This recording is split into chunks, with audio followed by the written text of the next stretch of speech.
Que s'est-il passé avant l'explosion cambrienne? Aujourd'hui, nous partons explorer une ère méconnue, une frontière oubliée entre la glace et la vie. Imaginez un monde où la vie, encore balbutiante, redessine lentement les règles du vivant. Un monde sans arbres, sans poissons, sans coquilles, mais déjà bouillonnant d'expérimentation biologique. C'est l'Édiacarien, une époque fascinante, charnière, où tout s'accélère soudainement. Il y a plus de 600 millions d'années, après avoir émergé des glaciations les plus extrêmes de l'histoire de la Terre, la vie ne se contente plus de survivre. Elle se déploie, s'organise, s'enracine dans les fonds marins. Des tapis microbiens recouvrent les océans peu profonds, comme d'immenses forêts gélatineuses, alimentant une explosion de formes étranges, parfois fractales, parfois immobiles, mais déjà d'une complexité insoupçonnée. C'est ici que tout commence. L'oxygène grimpe, les premiers réseaux nerveux apparaissent, et la mobilité devient une arme évolutive. C'est ici, bien avant les dinosaures, bien avant les trilobites, que la vie entame son grand récit, celui qui, un jour, nous mènera à nous. Mais avant de partir pour une nouvelle aventure, n'oubliez pas de liker la vidéo et de vous abonner à la chaîne pour ne rien manquer.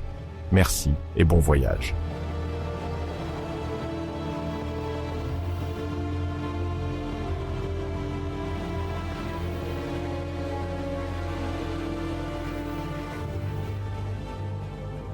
Nous voici à l'aube édiacarienne, entre 635 millions et 600 millions d'années avant notre ère. Cette étape, à la fois lointaine et fascinante, marque le début de l'Édiacarien, une ère géologique nommée en référence aux collines Ediacara en Australie, où l'on a retrouvé des fossiles de certaines des plus anciennes formes de vie multicellulaires connues. Mais avant de comprendre l'importance de ces formes de vie, il faut examiner de près le contexte géologique et climatique qui a façonné ce chapitre primordial de l'histoire de la Terre.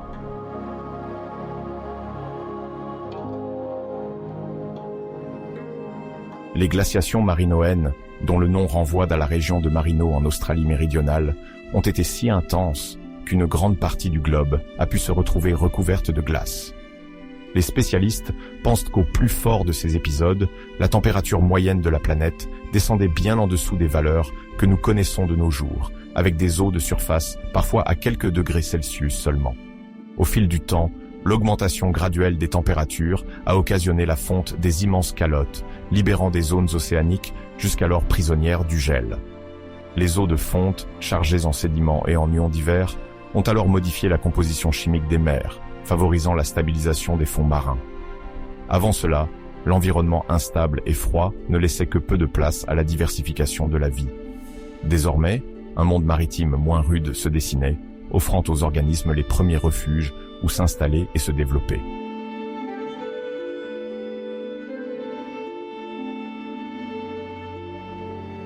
C'est dans ce décor renouvelé que sont apparues des mers peu profondes, saturées en carbonates.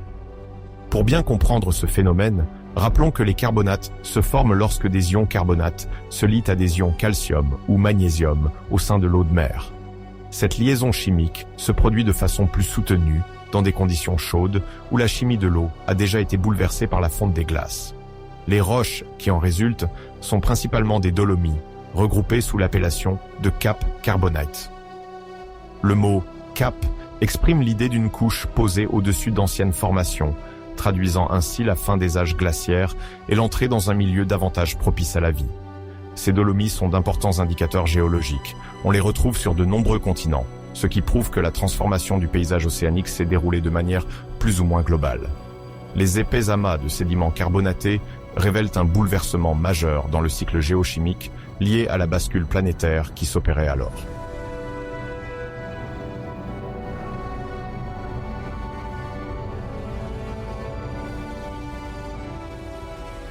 Le terme « marqueur basal international » décrit souvent ces caps carbonates, car ils correspondent à la frontière géologique entre le monde gelé d'avant et l'épanouissement d'un nouvel âge.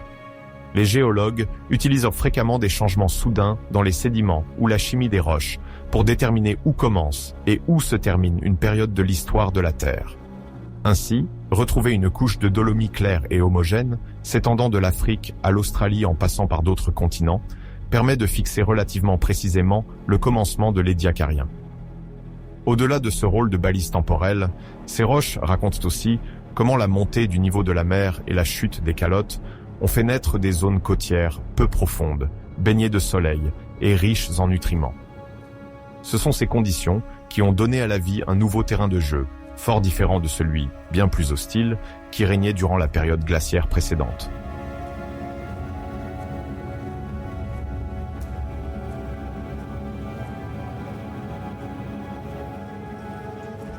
On pense souvent que les fossiles de l'édiacarien représentent les plus anciennes formes de vie pluricellulaires connues.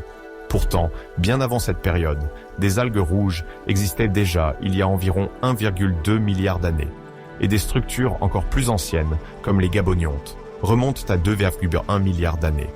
Toutefois, aucune filiation directe n'a pu être établie entre ces organismes et les formes de vie de l'édiacarien.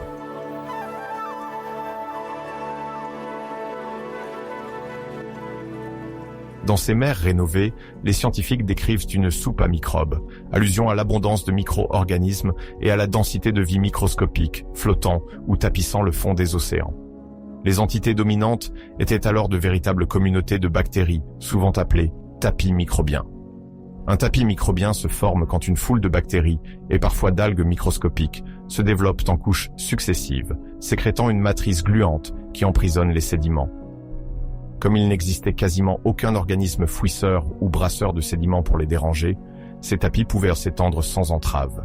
On imagine des surfaces entières, recouvertes d'un feutrage gélatineux coloré, capable de photosynthèse et de transformations chimiques complexes.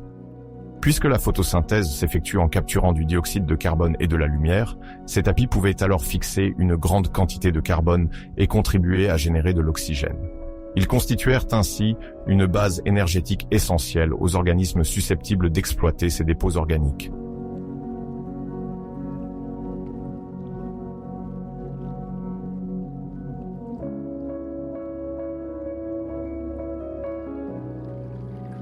L'un des traits fondamentaux de cette période est l'absence de bioturbation, c'est-à-dire le brassage du sol ou du sédiment par des animaux fouisseurs. Sans vers, sans crustacés, et sans autres créatures mobiles pour déplacer ou retourner la boue, le fond marin restait relativement intact. Par conséquent, les tapis microbiens restaient cohésifs et continuaient de s'accumuler, formant parfois des structures en relief. Cette situation favorisa la création de niches écologiques spécialisées. Certaines micro-algues ou bactéries vivaient en surface, se nourrissant de lumière, tandis que d'autres, en profondeur, exploitaient des composés organiques déjà produits. Les communautés ainsi formées pouvaient se maintenir sur de vastes étendues, ni perturbées, ni consumées par de possibles prédateurs. Ceci explique en grande partie la domination des micro-organismes durant la première moitié de l'édiacarien.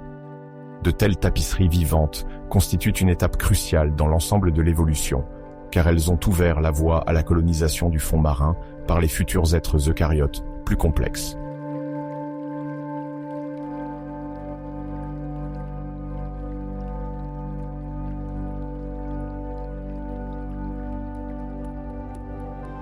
Avançons dans le temps et rendons-nous entre 600 millions d'années et 575 millions d'années avant aujourd'hui. Les spécialistes nomment cette ère l'assemblage d'Avalon, en référence à certaines régions géologiques où des fossiles étonnants ont été découverts. À cette époque lointaine, la Terre traverse une phase décisive de son histoire. Après des événements climatiques extrêmes et de profondes transformations de l'environnement, elle voit apparaître dans les mers peu profondes une nouvelle génération d'organismes vivants. Ces êtres marins présentent des formes peu communes, parfois difficiles à classer dans les catégories que nous connaissons aujourd'hui. Pour les comprendre, il faut donc plonger au cœur d'un récit scientifique qui associe découverte, curiosité et émerveillement.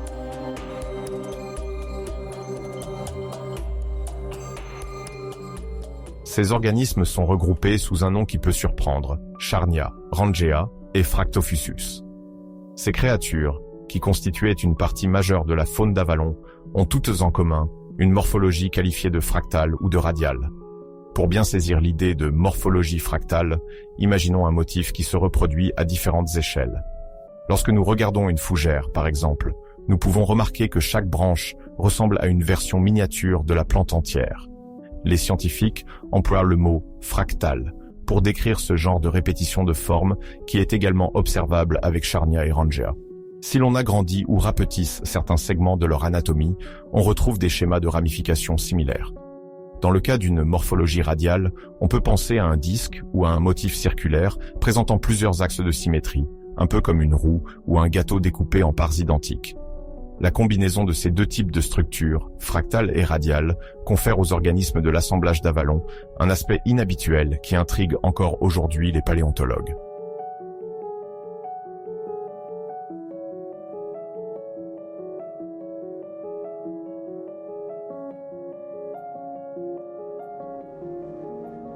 Charnia, le plus connu du groupe, apparaît souvent comme une grande feuille, aplatie et allongée, ancrée au fond du milieu marin.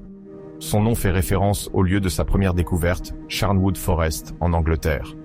À l'époque où Charnia vivait, il n'y avait pas encore de gros animaux nageant librement dans les océans, ni de véritables prédateurs tels que nous les imaginons.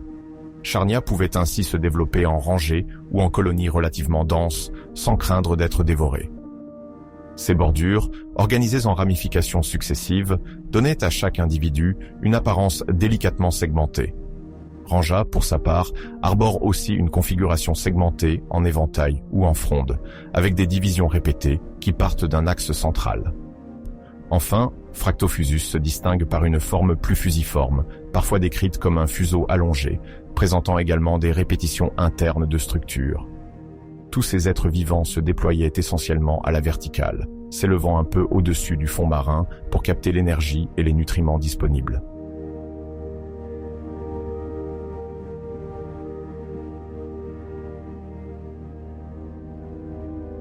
Pourquoi ces organismes ont-ils choisi de s'organiser selon ces motifs fractaux et radiaux?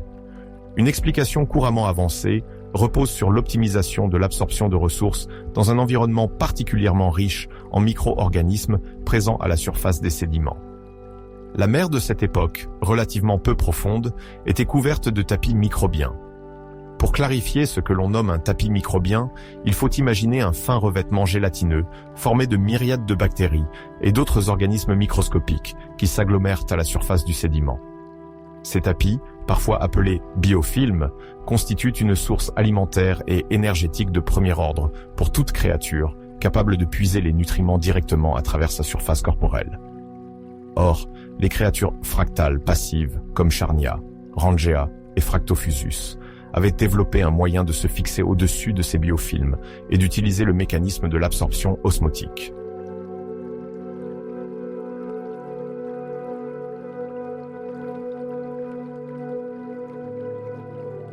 L'absorption osmotique repose sur le phénomène de l'osmose, c'est-à-dire le déplacement d'un solvant, ici la eau de mer, à travers une membrane semi-perméable. Dans le cas d'organismes marins immobiles, cela signifie qu'ils laissent passer l'eau et les éléments nutritifs qu'elle contient au travers de leurs tissus, sans se déplacer. Cette stratégie alimentaire exige toutefois une surface corporelle suffisamment grande pour maximiser la collecte. En conséquence, la configuration fractale de ces créatures augmentait leur surface d'échange avec l'eau environnante. Plus la surface est étendue, plus l'absorption des nutriments se fait rapidement et efficacement.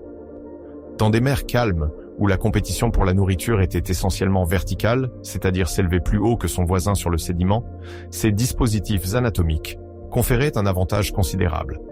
Les scientifiques ont par ailleurs découvert des preuves concrètes de ces mécanismes d'alimentation dans des films sulfurés laminés, c'est-à-dire des couches successives de sédiments riches en soufre où se trouvent parfois des restes organiques intacts.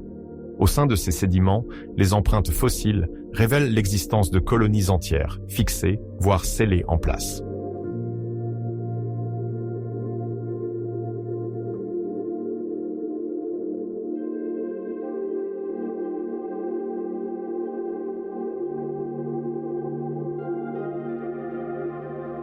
Au fur et à mesure que l'on avance dans cette période, allant de 600 à 575 millions d'années, on constate une diversité croissante de formes.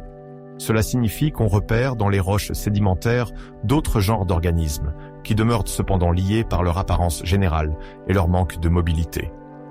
Les spécialistes parlent parfois d'écosystèmes de jardins statiques, car ces milieux contenaient une grande variété d'êtres vivants qui, pour la plupart, demeuraient collés au même endroit et ne semblaient pas se déplacer. Les paléontologues cherchent en permanence des traces de reptation ou de marche dans les couches rocheuses, puisque lorsqu'un organisme bouge sur un substrat mou, il laisse presque toujours un sillage, une strie ou un léger creusement.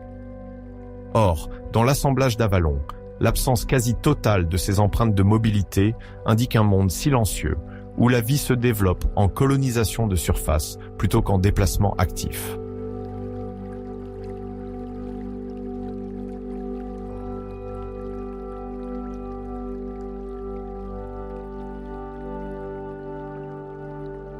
Cette immobilité de masse n'est pas uniquement un signe de limbe ou de faiblesse.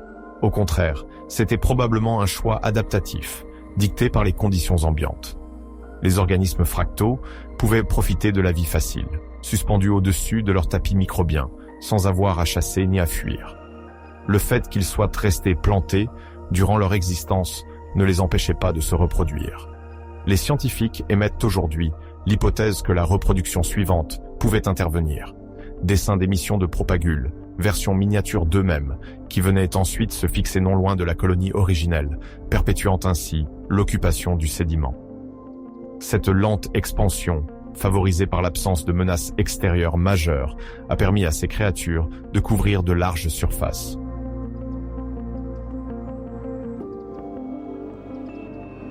Pour mieux cerner la présence massive de cette faune à un moment précis, il est utile de se pencher sur l'exemple de Mistaken Point, à Terre-Neuve, au Canada. Ce lieu est devenu célèbre parmi les paléontologues en raison de sa préservation exceptionnelle de fossiles d'âge édiacarien, dont ceux de l'assemblage d'Avalon. Mistaken Point se compose de falaises battues par l'océan Atlantique, où le temps et l'érosion ont mis à nu d'anciennes couches sédimentaires. Dans ces couches, on recense plus de 10 000 spécimens éparpillés, mais avec la particularité qu'ils sont presque tous parfaitement conservés et encore en place. Pourquoi une telle concentration in situ ? L'explication la plus simple, soutenue par de nombreux indices, est qu'une coulée volcanique ou un dépôt de cendres pyroclastiques aurait brutalement recouvert le fond marin en quelques instants, piégeant et fossilisant tous les organismes à la manière d'une gangue protectrice.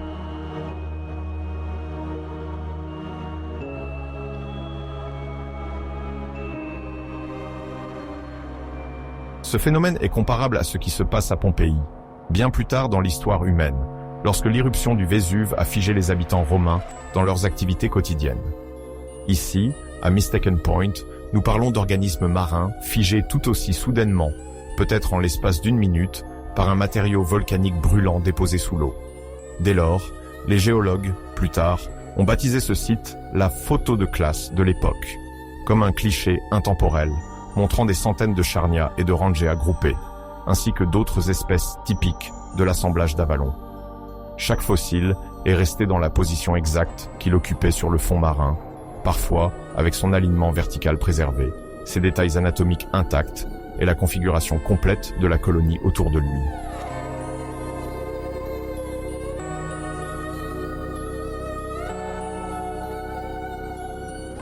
Ce qui rend cette photo de classe d'autant plus passionnante, c'est la précision avec laquelle elle permet de percevoir l'organisation spatiale de ces communautés. Les paléontologues peuvent analyser la distance entre deux individus, comparer les dimensions relatives des frondes ou repérer des schémas répétitifs au sein d'un même patch fossile. Ici, nulle trace de sillon qui évoquerait le passage d'un animal rampant. Tout semble parfaitement stationnaire.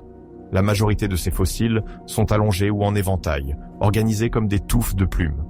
On peut même distinguer les minutieux replis de leur structure fractale, preuve qu'ils n'étaient pas simplement de vagues méduses échouées, mais bien des organismes vivant en pleine eau, attachés aux sédiments et se nourrissant à même le flux d'eau environnant.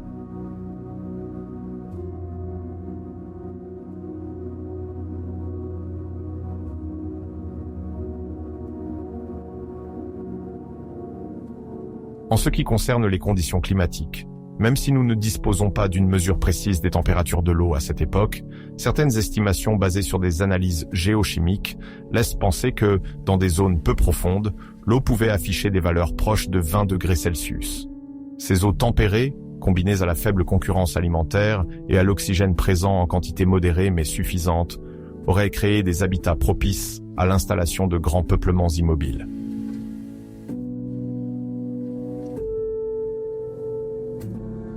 Section 3. Entre 575 millions d'années et 560 millions d'années avant le présent, un phénomène passionnant s'est opéré dans les mers peu profondes et les zones littorales de notre planète. Les fonds marins, encore largement dominés par de vastes nappes de microbes, ont entamé une transition cruciale. Cette étape est souvent qualifiée de « révolution des tapis », car les biofilms, c'est-à-dire les ensembles de micro-organismes capables de s'organiser en minces feuillets, ont commencé à se développer en de véritables structures épaisses et complexes.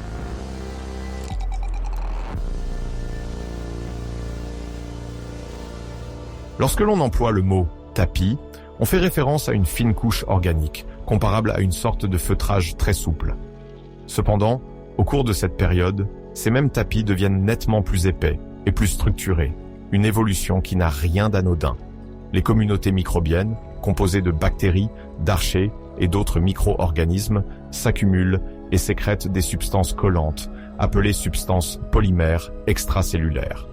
Ces substances forment un maillage à la fois souple et résistant, capable de piéger les particules sédimentaires en suspension. Par conséquent, les tapis ne restent plus seulement collés au fond, ils deviennent plus volumineux, s'élèvent même légèrement et forment progressivement de petites ondulations. Ces faibles reliefs créent en quelque sorte des micro-paysages faits de creux et de bosses à la surface du fond marin. Cette organisation, bien que modeste à première vue, se révèle déterminante pour la suite.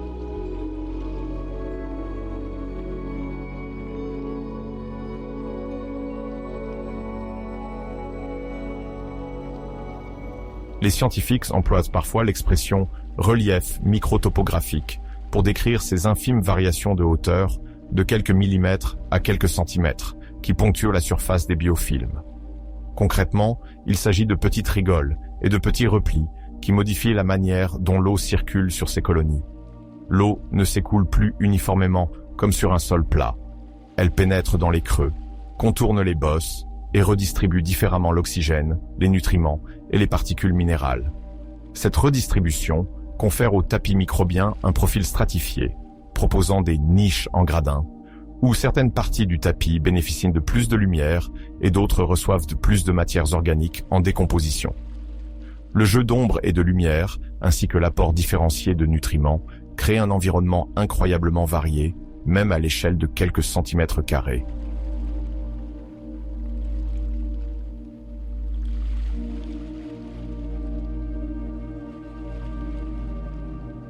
Dans ces milieux, une multitude d'organismes, pour la plupart microscopiques, s'adaptent à ces variations. Les particules de sédiments, retenues par les substances polymères extracellulaires, deviennent l'armature sur laquelle d'autres microbes se greffent, formant ainsi une plateforme encore plus vaste et plus solide. À mesure que la couche microbienne s'épaissit, elle favorise la verticalisation des organismes, un phénomène qui suggère que certaines formes de vie cherchent de plus en plus à se tenir en position érigée afin de capter la lumière et d'exploiter ces créneaux nouveaux.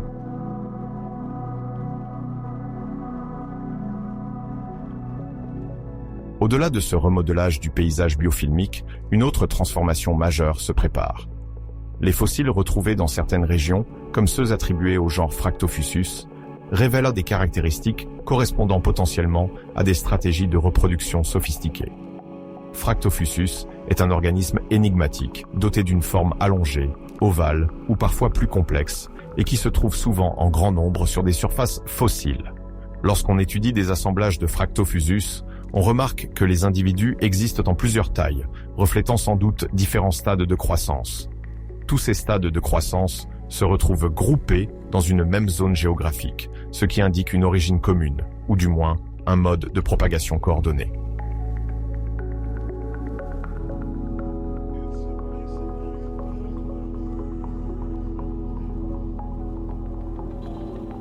Pourquoi les scientifiques parlent-ils de premiers indices de reproduction sexuée probable? Une reproduction sexuée implique généralement la fusion de cellules reproductrices distinctes, éventuellement issues de différents individus, pour former un embryon, qui se développe ensuite en un nouvel organisme. Les animaux multiformes qui maîtrisent ce processus peuvent rapidement se diversifier et coloniser de nouvelles zones. Dans le cas de Fractophusus, des modèles mathématiques et des analyses statistiques ont permis de conclure que la répartition spatiale et la variété de taille observées dans les fossiles ne s'expliquait pas uniquement par une simple division clonale ou un simple bourgeonnement local.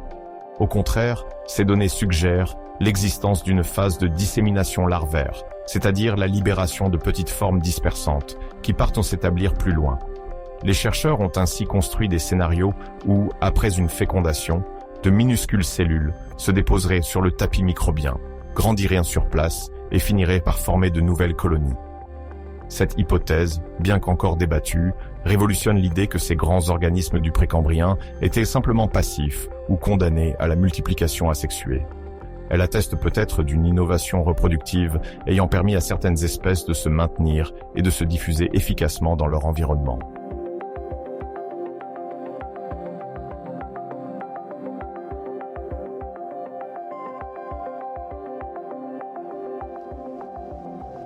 En complément de ces considérations sur la biologie de la reproduction, un autre élément se révèle déterminant pour comprendre la révolution des tapis. Il s'agit des changements chimiques locaux, plus précisément de l'apparition de gradients d'oxygène dans les tapis littoraux.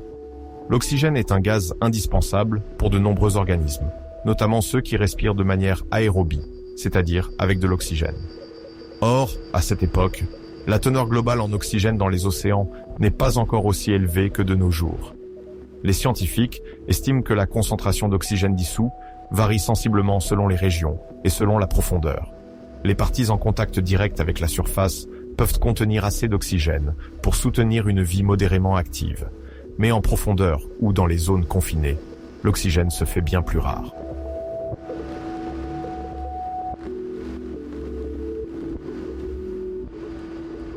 Les tapis microbiens, en se développant, créent une mosaïque de micro-environnements.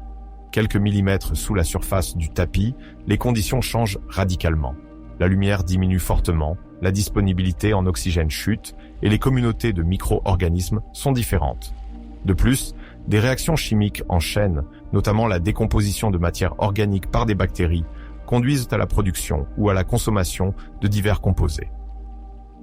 Pour repérer l'apparition des premiers gradients d'oxygène, les géologues et paléontologues se basent sur l'analyse de la pyrite oxydée dans les sédiments associés au tapis. La pyrite est un minéral à base de fer et de soufre, parfois appelé or des fous pour son aspect doré. Lorsqu'elle est légèrement modifiée en surface, cela suggère une exposition à l'oxygène, car ce minéral n'est stable que dans des conditions réductrices, c'est-à-dire avec peu ou pas d'oxygène. Les dépôts de pyrite oxydée repérés dans les couches datant de cette période nous indiquent que de fines poches d'oxygène existaient au sein même des tapis microbiens, suffisamment pour transformer localement la pyrite.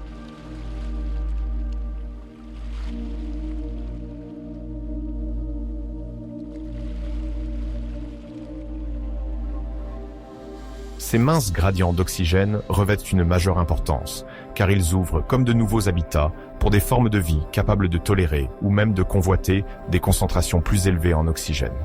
En effet, à mesure que la couche microbienne se structure, on peut imaginer que des organismes profitent de micropoches enrichies en oxygène pour prospérer. Peut-être que certains se sont adaptés pour exploiter ces bulles d'oxygène, se déplaçant dans les orifices minuscules du tapis à la recherche de conditions plus favorables.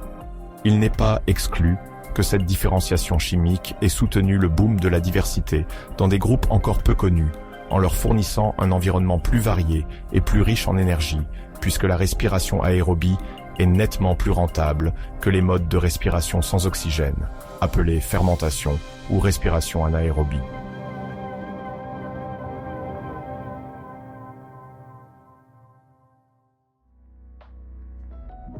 En plus, l'interaction entre la lumière du soleil, la photosynthèse microbienne et l'apport d'oxygène crée un cycle étroitement lié. Grâce à la photosynthèse, certaines cyanobactéries produisent de l'oxygène à partir du dioxyde de carbone et de l'eau en utilisant la lumière. Puis, cet oxygène se diffuse dans le tapis, se dissout dans l'eau et finit parfois par servir à d'autres organismes pour dégrader les matières organiques. Cette synergie améliore l'efficacité globale de l'écosystème. Les tapis, dès lors, ne sont plus de simples revêtements passifs, mais de véritables moteurs écosystémiques. Bien sûr, il restait encore de vastes portions d'océan où le fond demeurait pauvre en oxygène et dominé par des couches de sédiments boueux. Toutefois, localement, dans certaines eaux côtières, ces tapis épais et structurés préfiguraient déjà des écosystèmes plus complexes. où la chimie de l'oxygène faisait office de levier clé pour l'évolution.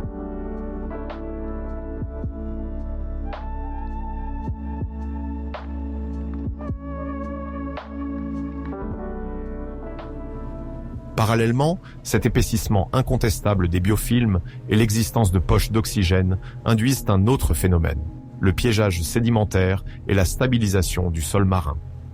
Les substances polymères extracellulaires forment une sorte de colle particulièrement efficace. Lorsque les particules de sédiments, grains de sable, limons, restes d'algues microscopiques ou débris volcaniques se déposent à la surface du tapis, beaucoup se retrouvent coincés dans cette matrice collante. Les vagues, oscillations ou courants ne parviennent plus à les emporter aussi facilement. Résultat, le fond marin gagne en stabilité. Cette consolidation accrue dessine un substrat plus ferme, ce qui permet à d'autres organismes, peut-être plus grands ou plus lourds, de s'installer. Ils se fixent dessus ou glissent en surface sans s'enfoncer immédiatement dans une vase instable. Cette nouvelle donne entraîne un véritable effet boule de neige, car plus le tapis retient du sédiment, plus il s'épaissit, plus il peut accueillir d'autres formes de vie, générant à son tour une plus grande complexité au niveau des interactions biologiques. Peu à peu, les tapis deviennent les piliers de véritables micro-récifs, ou, à tout le moins, de petits monticules marins, très appréciés par les futurs organismes à la recherche de nouvelles niches.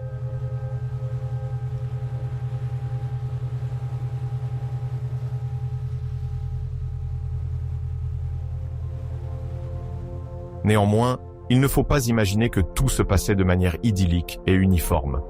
Ces tapis, bien qu'en expansion, devaient composer avec les aléas de leur environnement, comme de possibles fluctuations du niveau de la mer, l'arrivée massive de particules volcaniques après une éruption, ou encore des variations de salinité liées à des apports d'eau douce. De grandes tempêtes ou des tsunamis pouvaient en un seul passage balayer et déchirer ces surfaces microbiennes sur des kilomètres, avant qu'ils ne se reforment lentement. À côté de ces perturbations ponctuelles, d'autres facteurs, plus graduels, participaient également à la dynamique du milieu. Les changements progressifs du climat mondial, les modifications de la chimie océanique et l'évolution potentielle de certaines communautés bactériennes. Sous l'effet des réactions biochimiques, du piégeage de sédiments et de la production d'oxygène localisé, un état d'équilibre subtil se construisait, parfois rompu, puis renouvelé.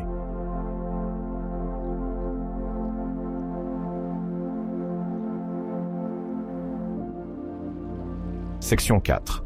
Entre moins 560 millions d'années et moins 550 millions d'années, une fenêtre toute particulière de notre histoire terrestre s'est ouverte dans ce que l'on appelle l'assemblage de White Sea.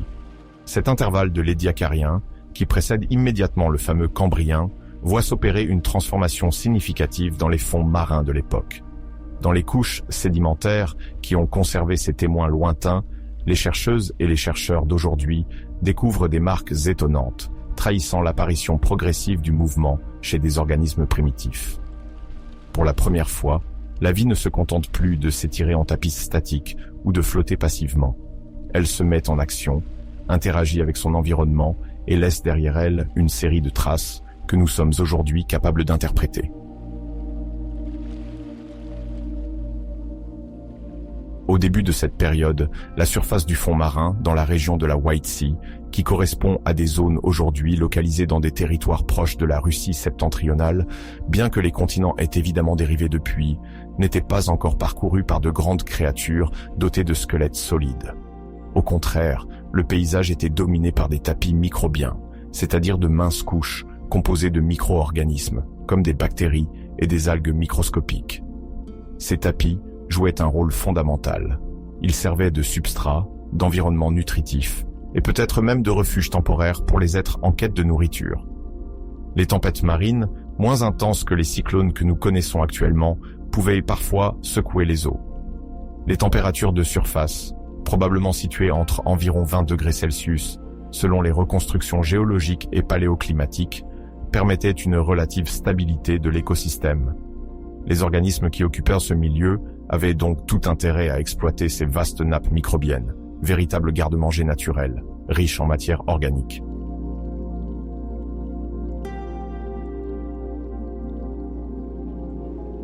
C'est dans ce contexte de fond marin, tapissé d'une vie microscopique foisonnante, que l'on commence à relever, dans certains affleurements rocheux, des traces physiques de déplacement. Les paléontologues, en étudiant attentivement les strates, ont mis en évidence de légères entailles ou sinuosités qui traversent les surfaces fossilisées, parfois parallèles les unes aux autres, parfois entremêlées dans un enchevêtrement qui témoigne d'un véritable manège biologique. Parmi ces signes remarquables figurent les traces attribuées à des genres comme Dickinsonia et Yorgia. Dickinsonia ressemble à un organisme ovale, subdivisé en segments disposés en éventail, tandis que Yorgia présente une morphologie proche, quoique plus allongée et parfois dotée de motifs différents sur la surface du corps. Les scientifiques ont longtemps débattu de la nature de ces créatures. S'agissait-il de méduses échouées, de champignons géants ou même de cousins éloignés des vers? Les récentes études tendent plutôt à les considérer comme des formes énigmatiques, potentiellement reliées aux premiers animaux biaisés, vers une organisation à symétrie bilatérale, c'est-à-dire un corps présentant deux moitiés symétriques, gauche et droite.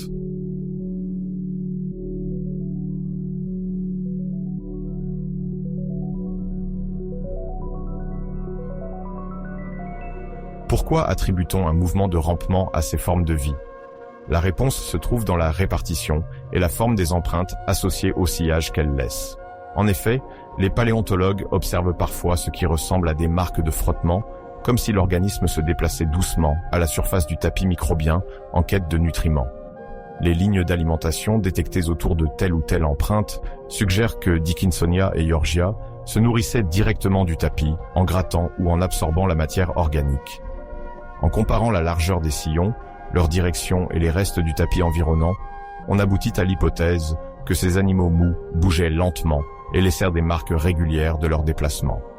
Bien que rudimentaires, ces indices constituent l'une des plus anciennes preuves d'une locomotion volontaire, orientée vers la nourriture au sein du registre fossile.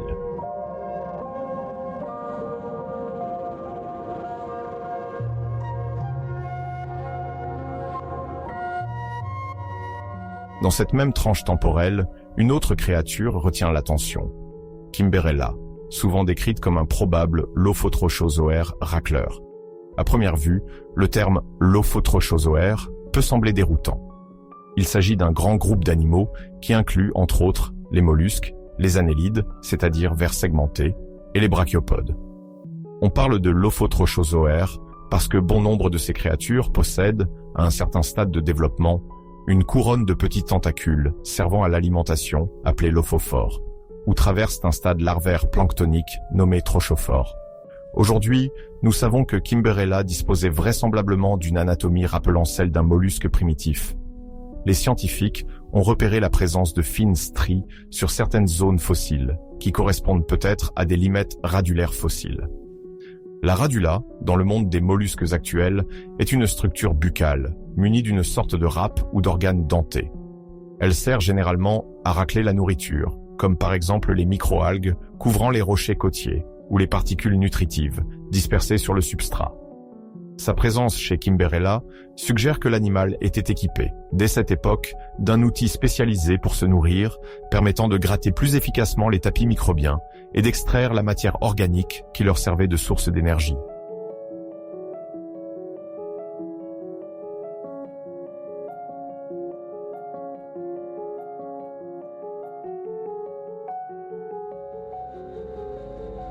L'émergence de Kimberella, et par extension celle d'autres bilatériens mous, indique donc un pas important dans la formation d'une chaîne trophique plus complexe. Jusqu'alors, le concept de la chaîne alimentaire reposait majoritairement sur une production de matière organique assurée par les micro-organismes et sur l'absorption passive de cette nourriture par des organismes fixes. Avec l'arrivée de ces racleurs proto-mollusques, la compétition pour la nourriture s'intensifie et des stratégies d'alimentation plus sophistiquées voient le jour. L'interaction entre les tapis microbiens et ces nouveaux herbivores est perceptible dans les enregistrements fossiles. Sur plusieurs surfaces, les scientifiques ont relevé des alignements de micro-rayures parallèles, décrites comme des scarifications, qui semblent avoir été causées par le passage répété d'un organisme muni d'un organe rappeur. C'est ce phénomène que l'on qualifie parfois d'herbivorie de tapis, par analogie avec le comportement de brouteurs modernes, comme certains gastéropodes marins, capables de racler les rochers pour en extraire les algues microscopiques.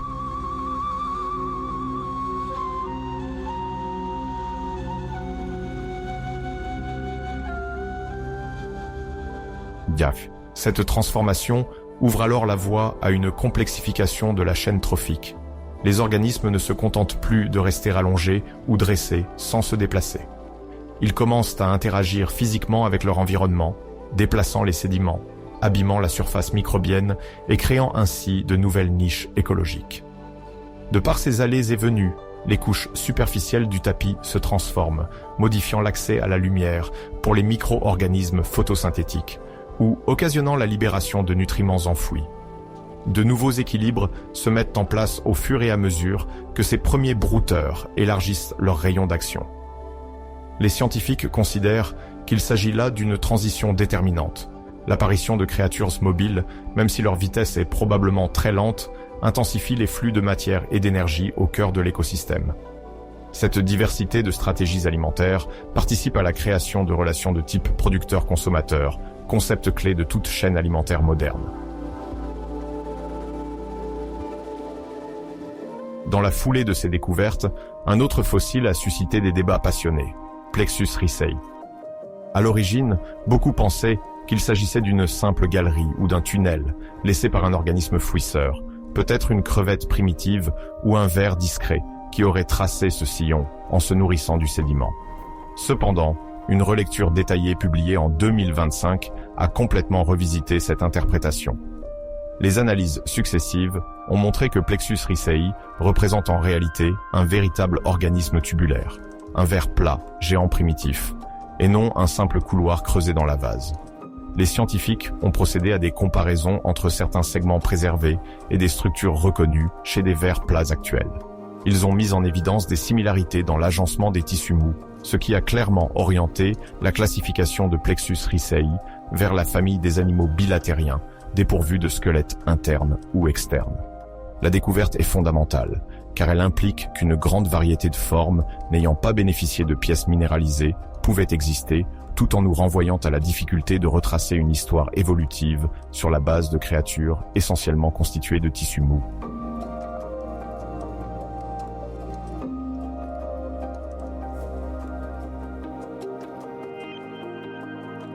Le fait que Plexus ricei soit désormais interprété comme un ver primitif géant apporte également des enseignements sur la taille potentielle des organismes. Jusqu'avant cette confirmation, les biologistes imaginaient souvent des vers plats de petite taille, se déplaçant peu ou se contentant de vivre sous les tapis microbiens. Or, la relecture de ces fossiles met en évidence des dimensions bien plus grandes que celles des vers plats modernes, jusqu'à 85 cm de long, laissant entrevoir la possibilité d'un écosystème où même des organismes mous pouvaient atteindre des proportions surprenantes pour l'époque. On peut supposer que l'abondance de nutriments disponibles, combinée à la relative stabilité des conditions environnementales, a favorisé la croissance et la diversification de la faune. Les mesures géochimiques, prélevées dans les sédiments de la White Sea, témoignent en effet d'une augmentation progressive de l'oxygène dissous, bien que limitée. Cette hausse, même modeste, pouvait suffire à soutenir la vie de ces vers plats, plus imposants, leur permettant un métabolisme assez actif pour se déplacer et s'alimenter régulièrement.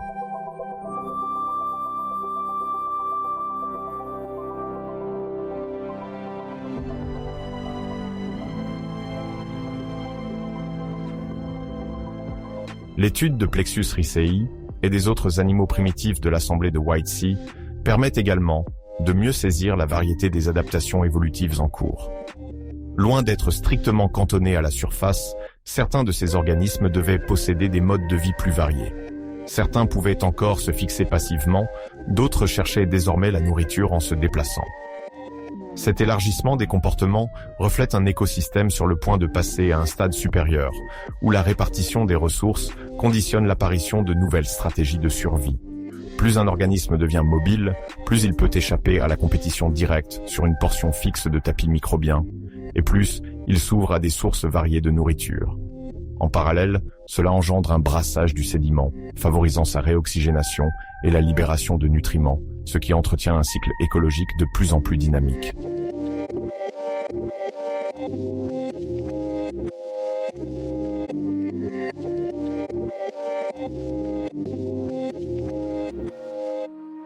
Cette révolution de la locomotion, si l'on peut l'appeler ainsi, ne se limite pas aux seules traces laissées par l'organisme.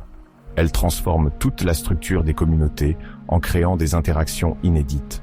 Par exemple, les preuves de herbivorie de tapis ont des implications importantes sur le plan écologique.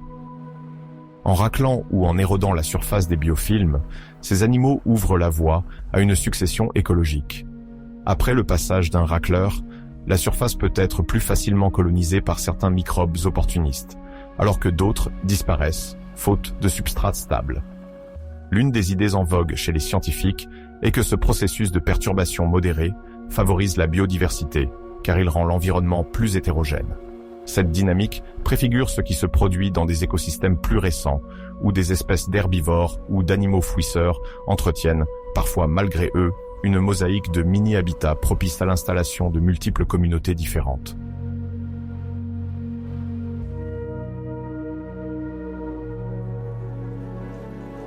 Section 5.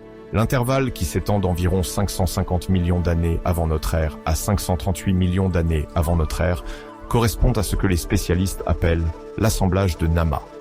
Il s'agit d'une période charnière, marquée par l'apparition de formes de vie capables de fabriquer des structures minérales, par la formation de petits récifs tubulaires et par la modification progressive des communautés de micro-organismes.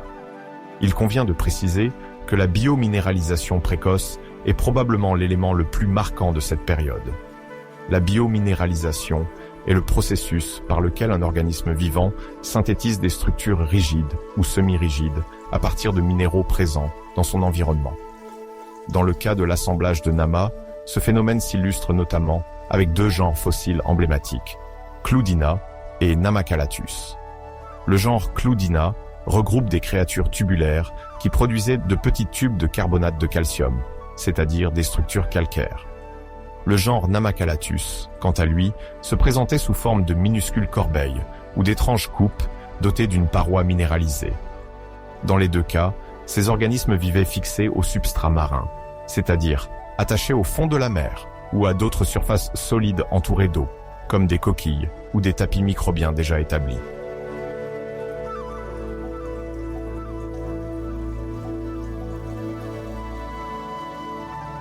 Le carbonate de calcium, qui est un sel minéral à base de calcium, constitue la matière première indispensable pour construire ces tubes ou ces coquilles. Au sein de Cloudina, on observe des cylindres qui s'emboîtent les uns dans les autres. Chaque segment tubulaire est produit en continu par la créature, probablement pour protéger le corps mou qui se trouvait à l'intérieur. Chez Namacalathus, la coquille est moins allongée, mais elle présente une ouverture circulaire et des parois relativement fines, approximativement quelques dizaines de micromètres d'épaisseur. Le micromètre, pour rappel, est une unité de longueur qui équivaut à 1 millième de millimètre, permettant de décrire des dimensions inférieures à ce que l'œil humain peut distinguer. La finesse de ces coquilles ou de ces tubes illustre parfaitement l'esprit d'expérimentation biologique qui régnait alors. La fabrication d'une protection minéralisée demandait de puiser dans l'eau de mer le calcium et le carbone qui allaient former cette enveloppe.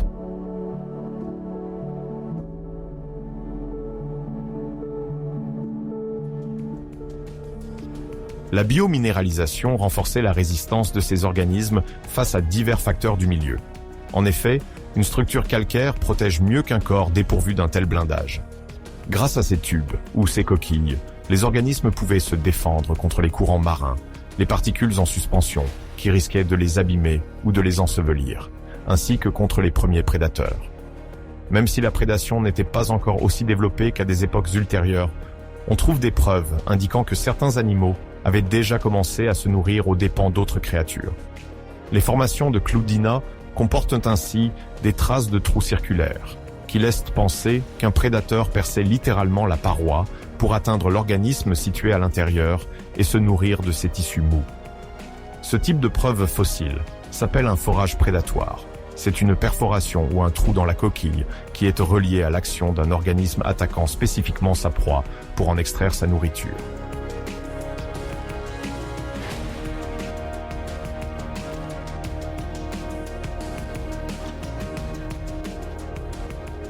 Cette intensification progressive de la prédation, même si elle demeurait modeste, a contribué à l'émergence d'une explosion locale de squelettes minces.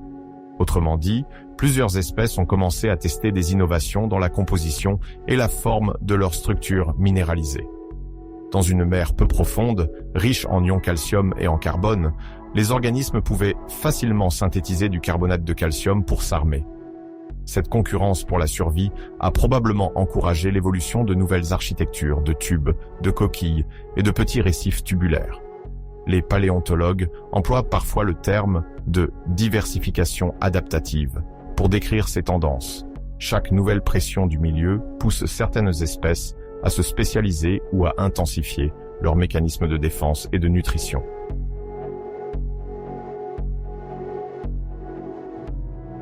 Sur le plan écologique, ce qui est aussi remarquable dans l'assemblage de Nama, c'est l'émergence d'une véritable organisation en 3 dimensions. Pendant les époques plus anciennes, de nombreux organismes restaient étalés sur le fond marin ou vivaient intégrés dans des tapis microbiens.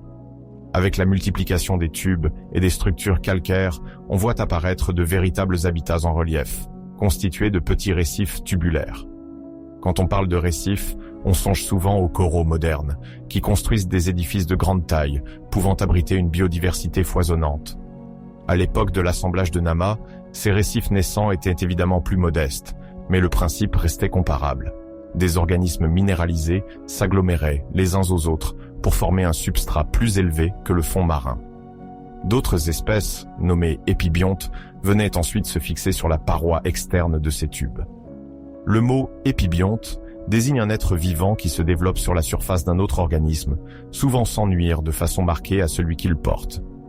Dans ce contexte, un épibionte pouvait bénéficier d'une meilleure exposition aux courants riches en nutriments et, par conséquent, accéder plus facilement à sa nourriture.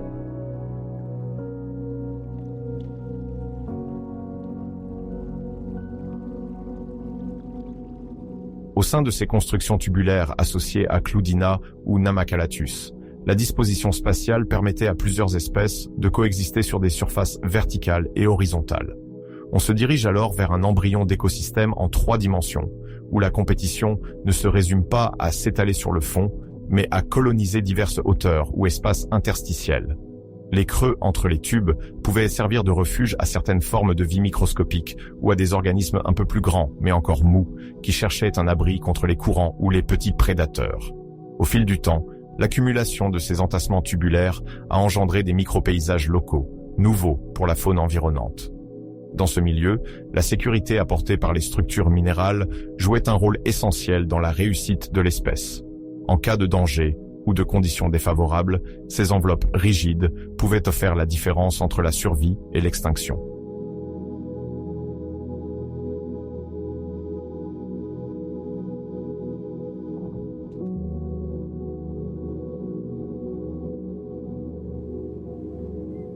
En étudiant attentivement les fossiles issus des couches de l'assemblage de Nama, les paléontologues arrivent à reconstituer cette mosaïque de modes de vie. Les coquilles tubulaires les sont parvenues sous forme de fragments plus ou moins bien conservés. Il arrive que ces fragments s'assemblent, dessinant un ancien récif miniature qui s'est transformé en roche au fil des millions d'années.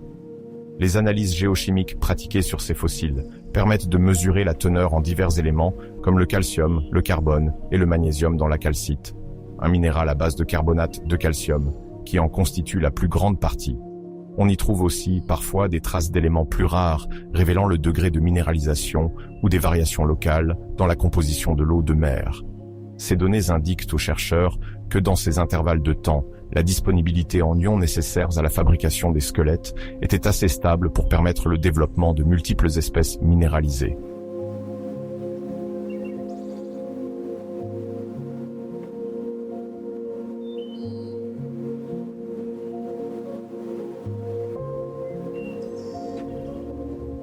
La multiplication des essais de squelettes, avec des tubes plus ou moins épais ou des coquilles plus ou moins fermées, démontre que la sélection naturelle opérait déjà à une échelle notable. Les individus munis de parois légèrement plus résistantes ou capables de réparer rapidement un tube perforé avaient plus de chances d'atteindre la maturité et de se reproduire. À leur tour, leurs descendants pouvaient améliorer graduellement cette coquille afin de se défendre toujours mieux contre un éventuel prédateur. Cette escalade évolutive, encore balbutiante à la fin de l'Édiacarien, deviendra par la suite un moteur puissant de diversification au Cambrien. Toutefois, Il est frappant de noter que les organismes de l'assemblage de Nama ne sont pas tous devenus de bons candidats à la minéralisation. Certaines espèces sont restées dépourvues de coquilles, misant plutôt sur leur capacité à se dissimuler dans le sédiment ou à se fixer sur des supports déjà existants. On discerne ainsi une palette d'adaptations assez variée, de la coquille protectrice au mode de vie furtif, en passant par la quête de micro-niches écologiques dans les anfractuosités rocheuses ou les interstices des tubes.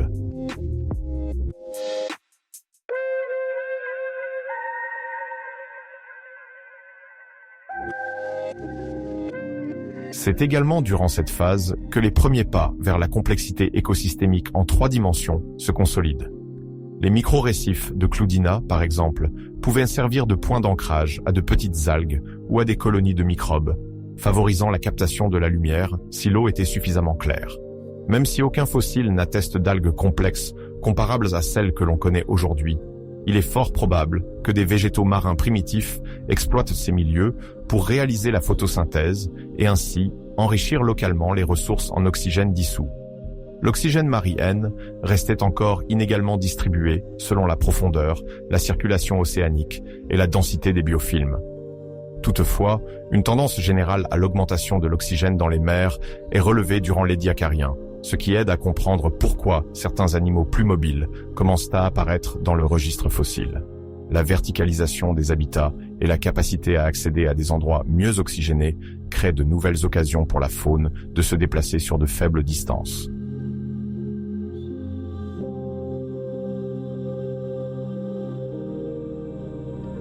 Les chercheurs considèrent que l'émergence d'interactions complexes telles que la prédation et la symbiose annonce déjà la diversification qui explosera plus tard au Cambrien.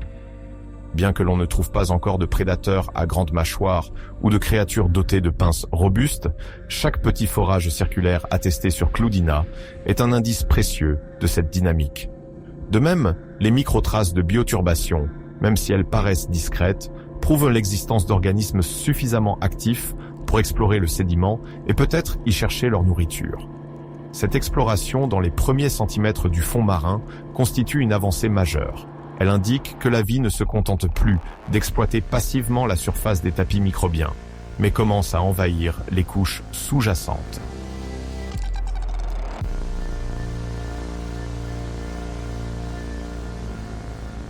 Section 6.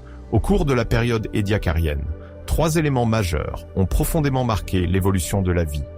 L'augmentation progressive de l'oxygène dissous dans les océans, la première apparition de réseaux nerveux rudimentaires chez certains organismes et l'influence des cycles astronomiques sur les dynamiques évolutives. Ces facteurs combinés ont contribué à façonner un environnement propice à la diversification biologique et à l'émergence de formes de vie de plus en plus complexes.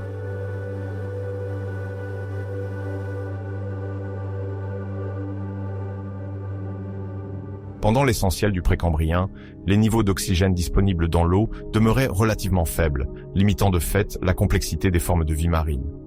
Les mesures géochimiques récentes, obtenues notamment par l'étude des isotopes de soufre et de fer piégés dans des sédiments anciens, suggèrent une hausse de plus 40% de la concentration en oxygène dans certaines zones tropicales, en particulier sur des plateaux peu profonds. Pour bien comprendre ce que signifient ces pourcentages, rappelons que l'oxygène est produit par les organismes photosynthétiques, notamment les algues et les cyanobactéries, qui libèrent ce gaz en absorbant le dioxyde de carbone. Grâce à cet apport croissant, les habitats marins sont devenus plus propices au développement d'organismes pluricellulaires, permettant ainsi à des lignées animales encore balbutiantes de gagner en taille et en diversité.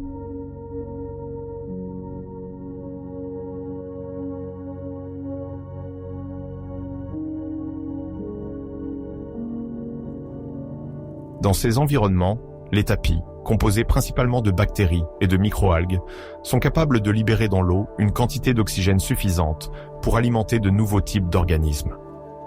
Soudain, des créatures plus grandes, nécessitant un métabolisme supérieur, peuvent apparaître et coloniser ces espaces. Ces tapis microbiens, au cœur de la production primaire en ces temps reculés, jouent alors un rôle moteur dans l'émergence d'animaux dotés de tissus plus élaborés. C'est un changement fondamental, car pour qu'un organisme puisse développer des organes complexes, il doit pouvoir disposer d'un apport en oxygène adéquat, nécessaire à la production d'énergie au niveau cellulaire. Les chercheurs pensent que ce bond en oxygène, même s'il reste modeste comparé à nos océans modernes, a suffi à propulser l'évolution vers plus de diversité et vers l'apparition presque simultanée de formes de vie mobiles et de comportements alimentaires plus variés.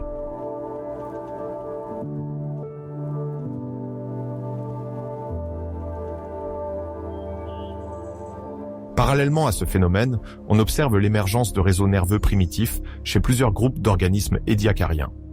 Avant cette période, la majorité des formes de vie multicellulaires n'exprimaient pas de structures nerveuses complexes, se contentant d'une diffusion passive de signaux chimiques à travers leurs tissus. Or, des découvertes de traces fossiles laissent penser qu'au fil du temps, certains animaux commencent à manifester un comportement plus organisé, suggérant l'existence d'un circuit nerveux, même rudimentaire. Les paléontologues s'appuient notamment sur l'observation de pistes sinueuses dans la roche, où l'on voit un trajet interrompu par des changements brusques de direction. Ce type de marque est interprété comme une réaction à un stimulus extérieur.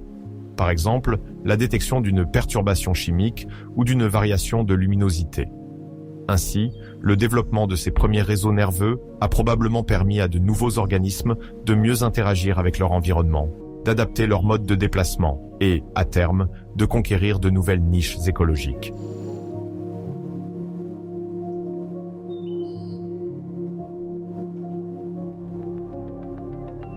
Pour comprendre la portée de cette innovation, il faut d'abord rappeler que toute forme de réseau nerveux, même très simple, confère à l'organisme qui en bénéficie un avantage évolutif considérable. En effet, la capacité à percevoir son environnement, à répondre à des stimuli et à développer des stratégies de mobilité assure une meilleure recherche de nourriture, une défense potentielle contre les prédateurs et une régulation interne plus fine.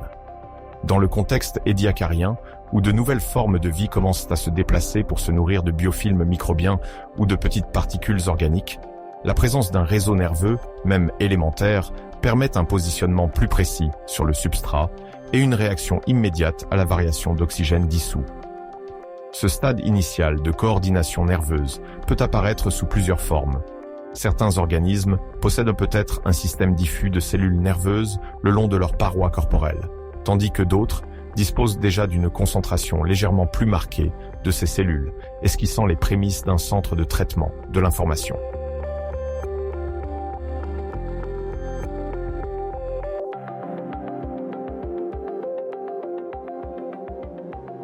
En étudiant les fossiles de la fin de l'Édiacaran, les scientifiques ont également remarqué que ces premiers réseaux nerveux devaient agir en synergie avec la physiologie de l'organisme pour gérer la distribution de l'oxygène et des nutriments. Dans un environnement en pleine mutation, marqué par une teneur en oxygène plus élevée, une telle adaptation devient cruciale pour tirer le meilleur parti des ressources disponibles. Certains fossiles présentent de faibles indices de segmentation corporelle, suggérant une organisation anatomique plus avancée, dans laquelle des conduits internes peuvent faciliter l'acheminement de l'oxygène vers les tissus les plus actifs.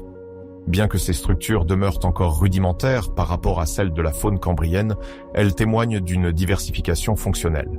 Cette dynamique s'illustre par un accroissement graduel de la taille moyenne des organismes et par l'apparition de traces fossiles qui indiquent une plus grande variété de comportements de déplacement comme le fouissage superficiel ou le glissement régulier sur les surfaces calcaires et sableuses.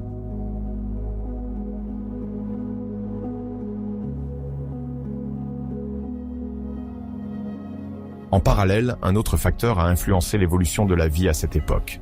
Les cycles astronomiques, décrits par le mathématicien serbe Milutin Milanković.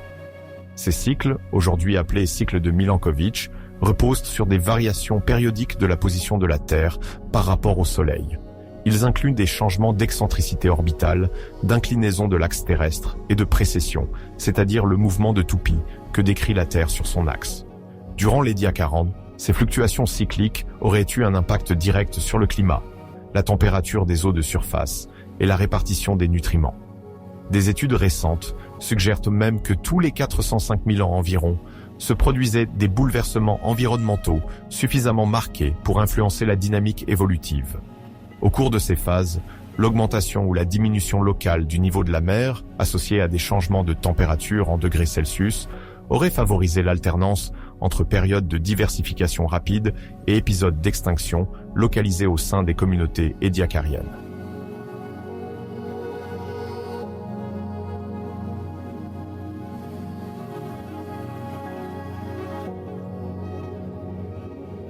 Dans ces intervalles de bouleversement, les tapis microbiens et les organismes en cours de diversification auraient subi des pressions sélectives variables. Par exemple, un abaissement du niveau marin dans certaines régions pouvait exposer temporairement des zones de dépôt à l'air libre, entraînant la mortalité des populations adaptées à un milieu aquatique stable. En revanche, dans d'autres bassins où le niveau de l'eau montait soudainement, une offre enrichie en nutriments nés du brassage sédimentaire pouvait stimuler des poussées évolutives. Cette alternance de phases favorables et défavorables, dictée en partie par les cycles de Milankovitch, aurait joué le rôle de moteur dans la répartition géographique et la spécialisation des espèces édiacariennes. Ainsi, des groupes capables de tolérer un gradient de salinité plus vaste ou de s'adapter rapidement à des fluctuations de température avaient de meilleures chances de s'étendre et de prospérer. Au contraire, des formes de vie plus spécialisées et dépendantes d'un environnement très stable pouvaient disparaître localement, cédant la place à des espèces plus résilientes.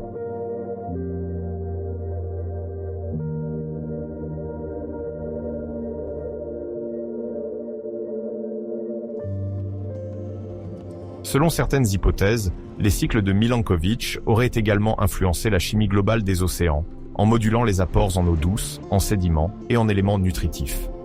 Des périodes plus humides, dues à une répartition différente des zones de précipitation, pouvaient par exemple apporter davantage de matières organiques et de minéraux via les fleuves, nourrissant ainsi les tapis microbiens côtiers et stimulant des pics de production d'oxygène. Inversement, des périodes plus sèches ou une rétraction des zones humides pouvaient réduire ces apports, obligeant les communautés microbiennes et les organismes adjacents à se rabattre sur des stratégies de survie plus modestes.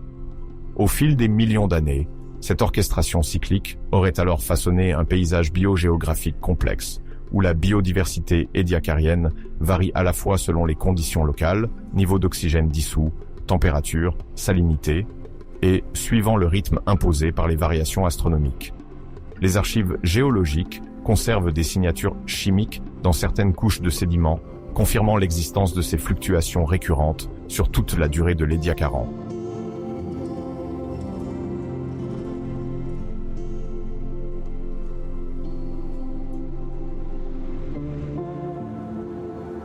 Les données publiées dans la revue Nature renforcent cette vision d'une période marquée par ces oscillations astrales.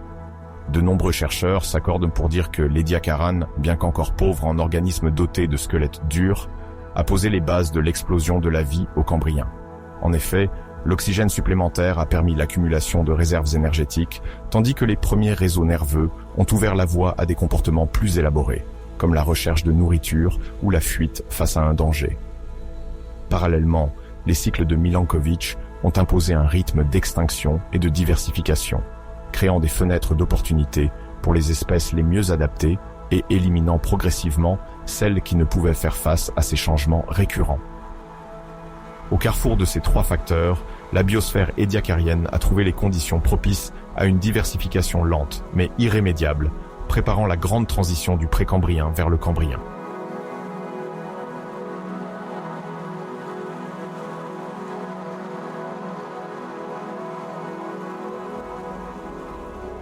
Section 7. Pour beaucoup de spécialistes, l'année 2024 a marqué un tournant dans la compréhension de l'Édiacarien, cette période géologique située juste avant le Cambrien, il y a plus de 550 millions d'années. À la faveur de nouvelles expéditions paléontologiques menées à travers le monde et d'analyses toujours plus fines, plusieurs découvertes majeures ont vu le jour. Plus précisément, deux nouvelles espèces ont fait beaucoup parler d'elles. Uncus zhaoguisi et Caestio simpsonorum. Leurs fossiles, extraordinairement bien conservés, offrent des fenêtres inestimables sur la biologie d'organismes méconnus.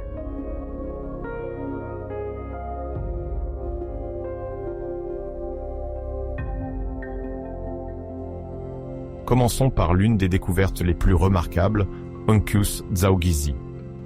Ce nom désigne un ver que les scientifiques décrivent comme le plus ancien ecdysozoaire connu à ce jour. Les ecdysozoaires sont un immense groupe regroupant notamment les arthropodes, insectes, crustacés, araignées et les nématodes, vers ronds. Pour simplifier, on peut dire qu'ils possèdent tous une cuticule, c'est-à-dire une sorte d'enveloppe qu'ils doivent régulièrement muer afin de grandir. Jusqu'à récemment, l'absence d'arthropodes et de nématodes avant le Cambrien posait un sérieux problème d'alignement entre les calculs basés sur l'horloge moléculaire et les preuves concrètes du registre fossile. En effet, en comparant les gènes d'animaux modernes, on estimait que les ancêtres des arthropodes devaient exister bien avant le Cambrien. Or, aucun fossile de ce type n'avait été trouvé dans les sédiments édiacariens, ce qui donnait lieu à de longues discussions entre paléontologues et biologistes moléculaires.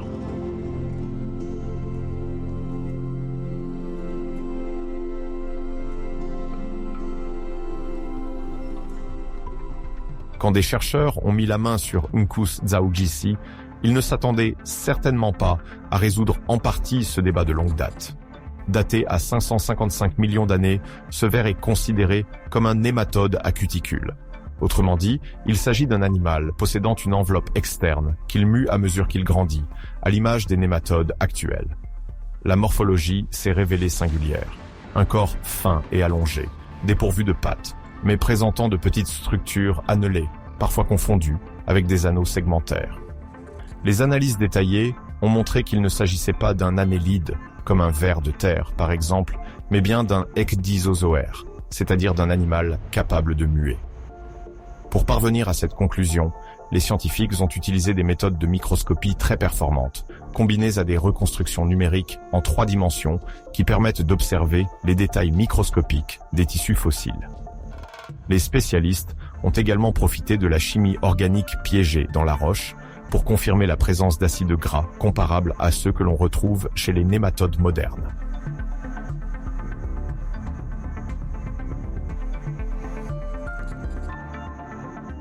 Cette découverte apporte également une réconciliation bienvenue entre les phylogénies moléculaires et l'observation des fossiles.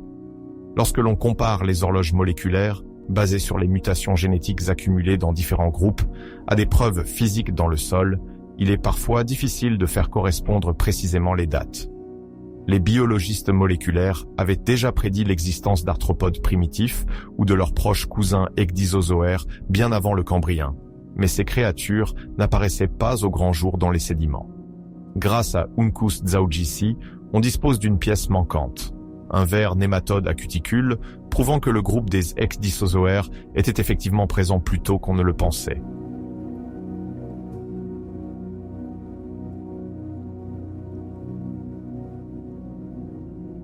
L'autre découverte récente qui fait grand bruit se nomme Quaestio simpsonorum. Il s'agit d'un organisme fossile longtemps resté méconnu ou mal identifié, jusqu'à ce qu'une équipe de recherche, soutenue par le Department for Environment and Water, consacre une étude complète à sa morphologie unique. Son nom, signifiant littéralement « question » ou « énigme », reflète le fait qu'il affiche une forme en point d'interrogation lorsqu'il est observé en vue dorsale. La tête présente une légère courbure, tandis que la partie postérieure s'incurve vers l'intérieur, rappelant le signe de ponctuation. Cet animal, daté lui aussi de la fin de l'Édiacarien, apparaissait en plusieurs exemplaires dans un niveau rocheux, connu pour être riche en fossiles atypiques. Les spécialistes ont d'abord cru à un simple assemblage de débris fossiles inclassables. Pourtant, l'observation plus fine a révélé une morphologie cohérente, et surtout, une disposition bilatérale des organes internes, ce qui implique déjà, à ce stade précoce de l'évolution, une organisation du corps typique de nombreux animaux actuels, dotés d'un côté droit et d'un côté gauche.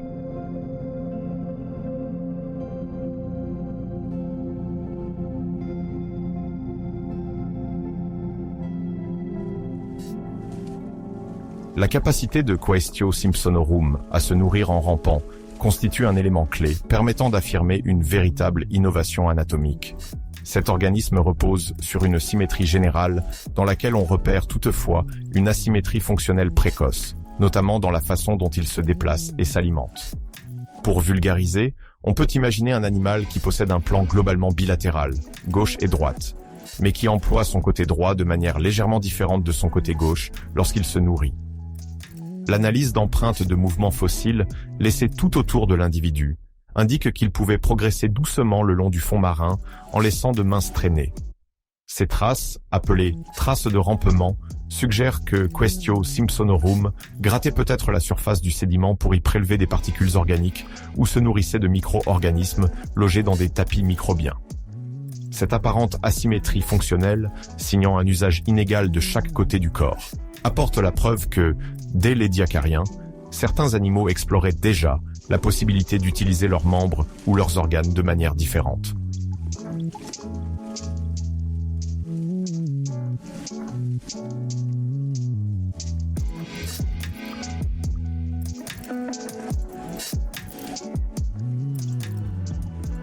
Ces informations étonnantes, combinées à celles d'Uncus Tsaogysi, renversent l'image de créatures de l'édiacariens trop simples ou fortement cantonnées à un unique mode de vie. Bien que de nombreuses formes restent énigmatiques, on constate qu'une partie de la faune édiacarienne a déjà franchi des étapes importantes vers la spécialisation alimentaire, la mobilité coordonnée et, plus remarquable encore, l'expression de différences fonctionnelles entre la partie droite et la partie gauche du corps. On pressent également que ces organismes ont dû s'adapter à un environnement maritime en pleine évolution, avec des changements dans la chimie de l'eau, l'oxygénation des fonds marins et l'accumulation de sédiments apportés par les fleuves. Les tapis microbiens, très répandus à l'époque, jouaient un rôle semblable à un vaste champ de verdure sur lequel les animaux pouvaient trouver refuge et nourriture. Quaestio Simpsonorum illustre parfaitement comment les organismes commençaient déjà à exploiter ce nouveau réservoir alimentaire, tout en se dotant de structures, facilitant leurs déplacements horizontaux et leur alimentation sélective.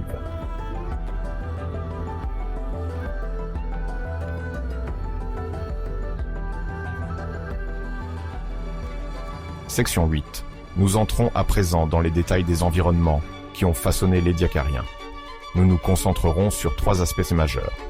La cartographie des bassins, les oscillations eustatiques, c'est-à-dire les montées et descentes du niveau marin à l'échelle mondiale, et la chimie de certains métaux traces.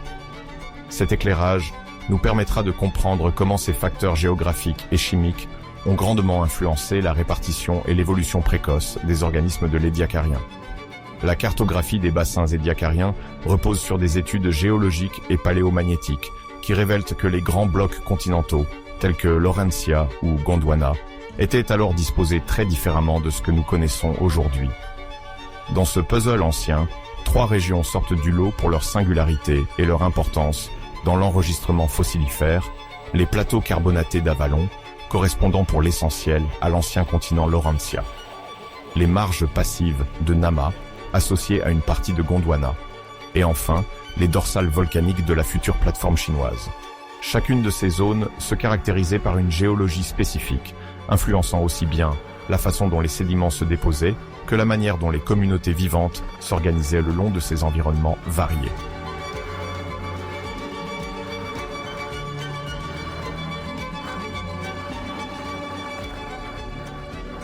Pour bien comprendre la notion de plateau carbonaté, on peut l'imaginer comme une vaste étendue sous-marine relativement peu profonde et où la roche est majoritairement constituée de calcite et de dolomie. On parle alors de carbonate. À l'édiacarien, la région d'Avalon, rattachée à Laurentia, offrait de semblables plateaux. Les eaux peu profondes, généralement claires, permettaient la précipitation du carbonate de calcium et favorisaient le développement de tapis microbiens. Ces tapis se collaient à la surface du fond marin pour en extraire énergie et éléments nutritifs. Avec le temps, les sédiments s'accumulaient en couches successives et l'on obtenait des séquences de calcaire ou de dolomie préservant des empreintes de vie. Par ailleurs, l'apport assez modeste en sédiments provenant de l'érosion continentale, on parle de sédiments terrigènes, expliquait la prédominance d'une roche très pure, idéale pour sauvegarder les restes fossiles. Les géologues considèrent que ces plateaux carbonatés restaient stables dans l'ensemble, même s'ils pouvaient être périodiquement émergés ou submergés au gré des variations du niveau de la mer, modifiant ainsi la profondeur de l'eau sur ces plateaux.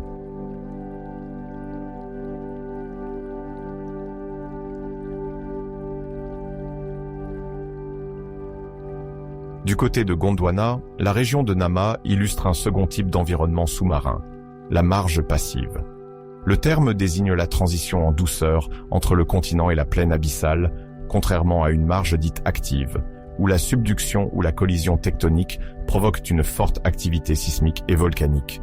Dans une marge passive, la pente continentale s'incline lentement vers le grand large. Les eaux y sont souvent plus chaudes en raison de la latitude tropicale ou subtropicale, ce qui a pu être le cas dans la zone de Nama. Les sédiments y comprennent aussi bien des carbonates que des dépôts plus grossiers, gravier, sable, venant des continents voisins. À l'édiacarien, les températures marines dans cette région pouvaient dépasser les 20 degrés Celsius, favorisant la mise en place d'écosystèmes riches en tapis microbiens et en organismes primitifs se nourrissant de ces microfilms. Les conditions calmes de cette marge passive de Nama, en l'absence de fortes tectoniques, ont préservé de nombreux fossiles, offrant aux paléontologues modernes la possibilité d'étudier la complexité des populations édiacariennes.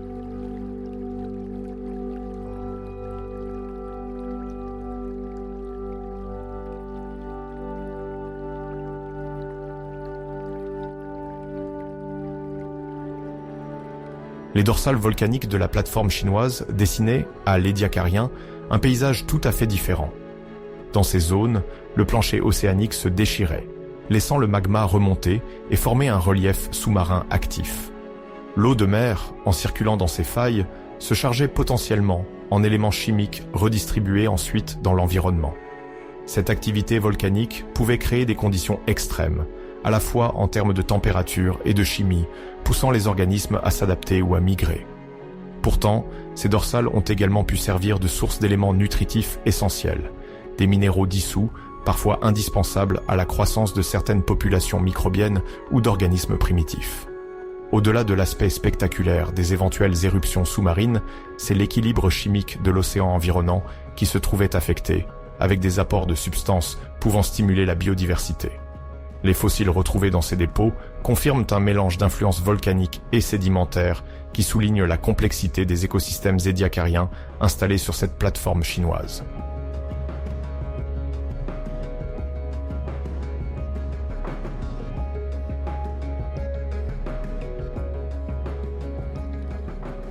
Au sein de ces bassins distincts, l'Édiacarien n'a cessé d'être modelé par des changements de la hauteur de la mer. Les spécialistes parlent alors d'oscillations eustatiques pour désigner ces mouvements globaux de montée et de descente du niveau marin, liés en partie à la variation de la quantité d'eau emprisonnée dans les calottes glaciaires, mais aussi à la configuration des bassins océaniques eux-mêmes. Même si les grandes phases glaciaires antérieures à l'Édiacarien, comme celle dite du Marinoën, étaient en voie de s'achever, des oscillations plus modestes persistaient. Celles-ci pouvaient résulter du déplacement des plaques tectoniques, de modification de la topographie sous-marine ou de différents cycles climatiques. Observer ces oscillations dans la stratigraphie revient à noter où la mer a déposé des sédiments marins au-dessus de dépôts issus d'environnements continentaux et inversement.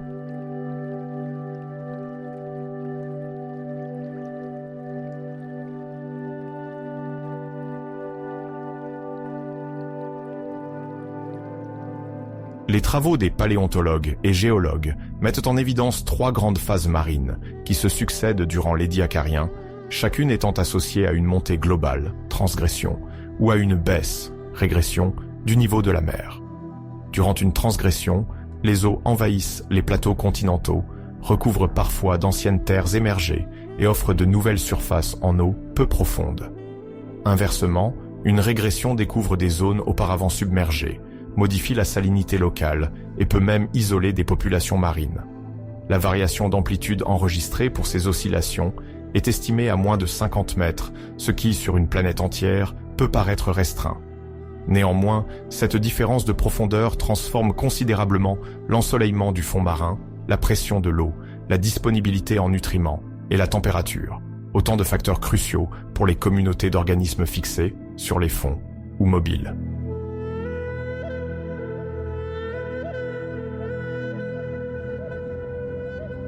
Durant les transgressions, l'apport d'eau neuve, depuis le large, amenait parfois un surplus d'éléments vitaux, stimulait la production de biomasse et favorisait la mise en place d'écosystèmes plus diversifiés. Cependant, cet afflux pouvait aussi diluer ou perturber certains paramètres chimiques au détriment d'espèces très spécialisées dans un environnement plus confiné. Les fossiles édiacariens, qu'il s'agisse de simples impressions d'organismes mous ou de traces de tapis microbiens, portent la marque de ces changements de profondeur. Dans les strates qui témoignent d'une transgression, on trouve souvent des assemblages d'espèces adaptés à des conditions de vie en milieu plus ouvert, tandis que les couches, correspondant à une régression, contiennent des indices d'environnement plus littoraux ou deltaïques.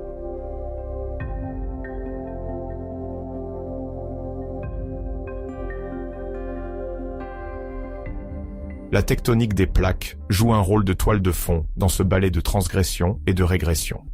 Les mouvements de divergence où les plaques s'éloignent, engendre la création de dorsales océaniques qui peuvent surélever des régions entières, abaissant d'autant la profondeur de l'eau. Inversement, la subsidence liée à l'accumulation sédimentaire ou à la convergence tectonique peut approfondir un bassin, facilitant l'entrée de l'eau de mer. Dans l'Édiacarien, une partie de ces variations du niveau marin provient donc de l'évolution géodynamique globale, dont la compréhension repose sur l'étude détaillée des chaînes de montagnes anciennes, des marges passives et des alignements de volcans sous-marins. Chaque fluctuation, même apparemment minime, pouvait provoquer des bouleversements dans la distribution des communautés, en modifiant la disponibilité de l'oxygène dissous, l'apport en nutriments et la répartition des micro-habitats.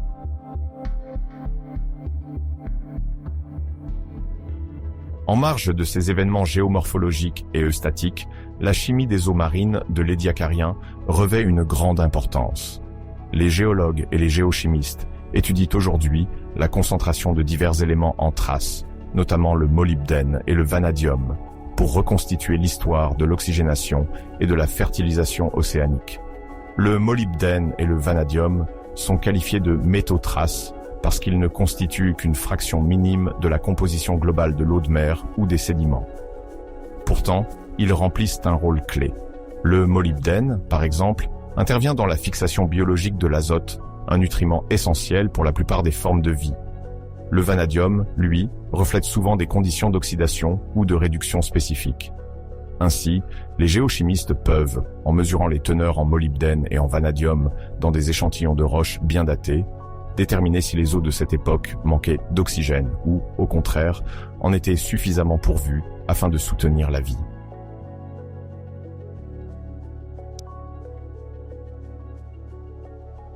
C'est dans cette optique que l'on parle de pics de molybdène et de vanadium, lorsqu'on observe une brusque hausse de ces métaux dans une couche de sédiments précise. Cette hausse suggère un apport extérieur, généralement lié à une phase d'émission hydrothermale. Lors d'un tel phénomène, l'eau de mer circule en profondeur à travers la roche volcanique, se réchauffe, se charge en métaux dissous, puis jaillit sous forme de fluide chaud au niveau du plancher océanique.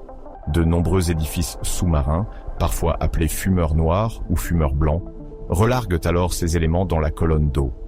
L'analogie avec un engrais est souvent employée, car des apports supplémentaires de molybdène et de vanadium peuvent stimuler certaines communautés de micro-organismes, particulièrement celles qui requièrent du molybdène pour fixer l'azote ou d'autres métaux pour leur processus métabolique. Dans un milieu pauvre en nutriments, ces dommages ponctuels peuvent déclencher des mini-révolutions écologiques, permettant à certains groupes de se répandre ou de se diversifier.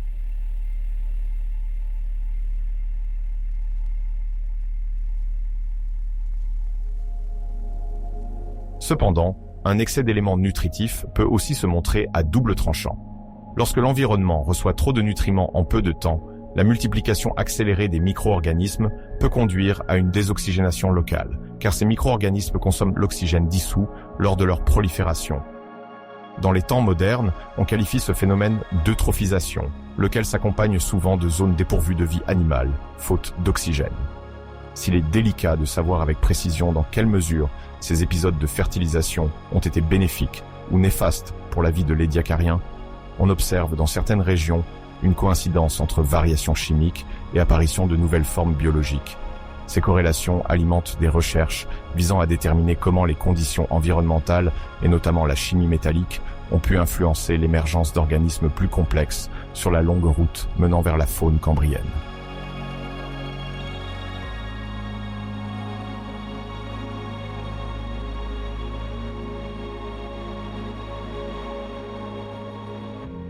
On comprend ainsi l'importance des dorsales volcaniques de la plateforme chinoise, où l'activité tectonique était plus intense et pouvait générer ces apports hydrothermaux à intervalles réguliers.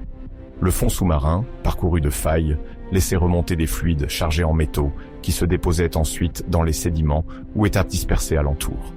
Les plateaux carbonatés d'Avalon, moins soumis à ces intrusions volcaniques, ont présenté des profils chimiques plus stables, bien qu'ils aient pu recevoir, via les courants marins, des éléments venus de zones éloignées. Dans le cas des marges passives de Nama, c'est la sédimentation régulière qui a permis de conserver les signaux de ces émissions, parfois sur plusieurs mètres de roches empilées. Grâce à ces archives de pierre, les scientifiques peuvent aujourd'hui retracer l'évolution chimique de la mer édiacarienne, replaçant chaque variation dans un cadre global pour tenter d'en comprendre les répercussions sur la biodiversité locale et régionale.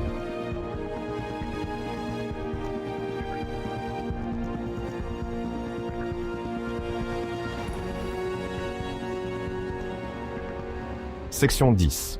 Au terme de l'édiacarien, une multitude de facteurs convergent pour modeler un environnement sous-marin en pleine mutation. Nous sommes à la toute fin de cette ère fascinante, et les paysages océaniques se transforment à grande vitesse. Dans les eaux peu profondes, des communautés d'organismes autrefois florissantes commencent à décliner, tandis que de nouvelles formes, plus résistantes, tentent de tirer profit de ce chaos écologique.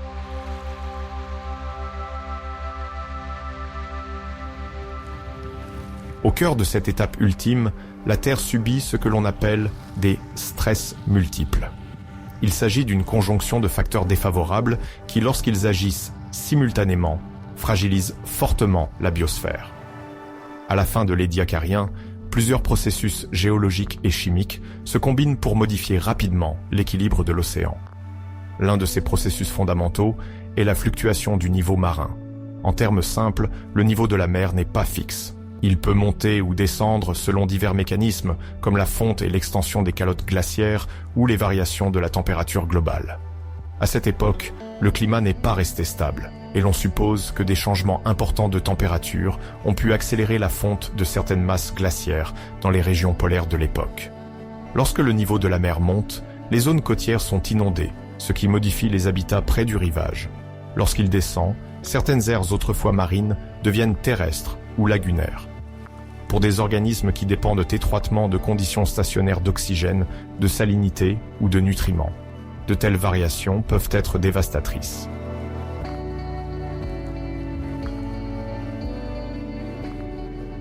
Cependant, cette fluctuation du niveau marin ne constitue que l'une des pièces du puzzle des stress multiples. Un autre phénomène déterminant se nomme changement redox rapide. Le mot redox renvoie à la chimie d'oxydoréduction, c'est-à-dire aux réactions où certaines substances se combinent ou se séparent d'oxygène. Dans les environnements marins, la disponibilité de l'oxygène dissous est essentielle à de nombreux organismes, et toute modification significative de son taux engendre d'importants stress physiologiques. Les tapis microbiens, qui sont des communautés de micro-organismes formant de véritables moquettes collantes sur les sédiments, prospèrent généralement dans des eaux relativement calmes et bien éclairées, où ils tirent parti de l'énergie solaire et de nutriments particuliers. Ils contribuent d'ailleurs à fixer du carbone et à libérer de l'oxygène. Toutefois, quand les conditions redox évoluent rapidement, les micro-organismes ne peuvent s'adapter aussi vite. Ils se retrouvent soumis à des fluctuations brusques du taux d'oxygène, à des concentrations changeantes de sulfure ou de métaux et à d'éventuelles accumulations de composés toxiques. La chimie de l'eau, en perpétuel basculement, perturbe alors les cycles de nutrition de ces tapis, ce qui mène à leur repli, voire à leur disparition locale.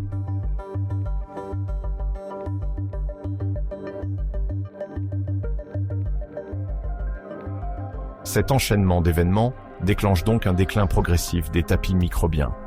Par le passé, ces tapis dominaient largement les fonds marins peu profonds, formant de vastes surfaces qui abritaient une grande diversité de micro-organismes ainsi que de petits animaux dépendant de ces structures pour leur nourriture ou pour y trouver abri.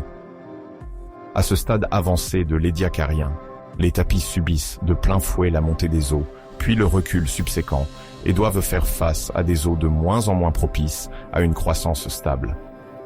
La baisse d'oxygène local, la disponibilité variable des sels minéraux et les brèves phases d'hypersalinité engendrées par l'évaporation dans les lagunes littorales confrontent ces communautés biologiques à des conditions extrêmes. Les stress multiples finissent par se combiner.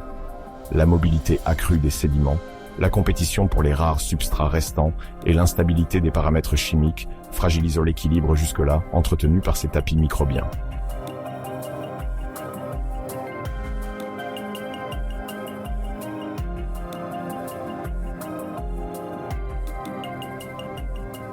Résultat, bien que les tapis microbiens ne s'éteignent pas partout et complètement, certaines zones favorables demeurent sûrement.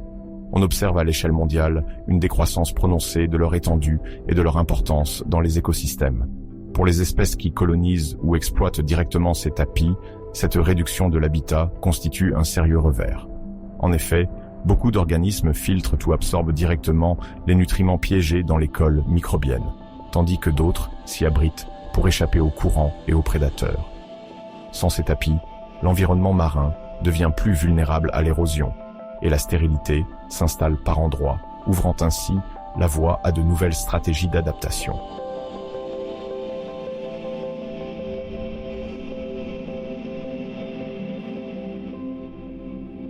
Tous ces facteurs sont à l'origine d'un phénomène que l'on peut qualifier de pré-extinction interne. Le terme peut surprendre, mais il reflète la situation. Bien avant la frontière officielle, marquant la fin de l'Édiacarien, on découvre déjà des signes d'une baisse de diversité notable. Les études conduites sur des roches sédimentaires renfermant des fossiles indiquent que la diversité au sein de certaines communautés diminue d'environ 20%. Pour un œil non averti, faire la distinction entre un écosystème foisonnant et un autre en déclin n'est pas toujours évident, car la préservation fossilifère n'est pas parfaite. Toutefois, les estimations basées sur la présence ou l'absence de formes distinctes montrent que ce recul n'est pas anodin. Autrefois, on trouvait une plus grande variété de formes de vie fixées au tapis ou enracinées dans les surfaces meubles. À ce stade, de nombreux groupes qui se reposaient sur ces structures sont nettement moins abondants.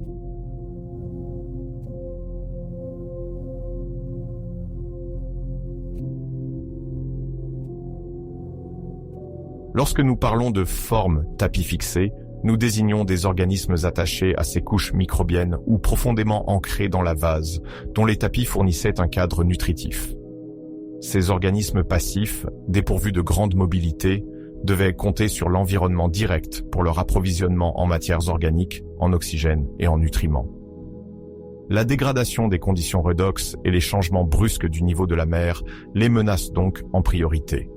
Au contraire, les analyses de fossiles suggèrent que certains organismes tubulaires ou dotés de structures minéralisées s'en sortent mieux. Par tubulaires minéralisés, on entend des créatures dont la paroi du corps ou certaines parties externes présentent des dépôts solides de carbonate. Ces dépôts, bien qu'extrêmement fins à l'échelle microscopique, peuvent conférer une protection supplémentaire contre les abrasions, les pressions environnantes et peut-être même contre certains prédateurs naissants.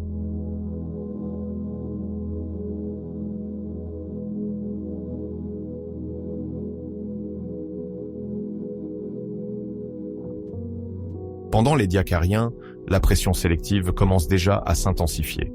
À mesure que l'environnement devient plus chaotique, les espèces qui possèdent une forme de minéralisation légère se retrouvent avantagées pour résister aux variations ponctuelles de température, de salinité ou même d'agitation sédimentaire.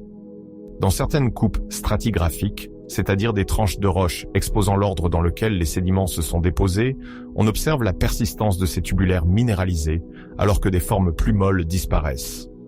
Tout indique qu'à la fin de l'Édiacarien, la vie expérimente déjà des stratégies de renforcement corporel qui préfigurent une diversification encore plus marquée au début du Cambrien.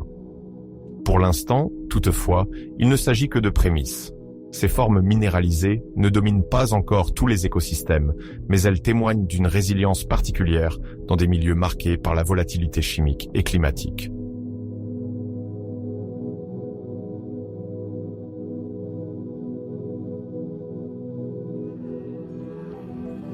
La pré-extinction interne se manifeste ainsi par une transition progressive.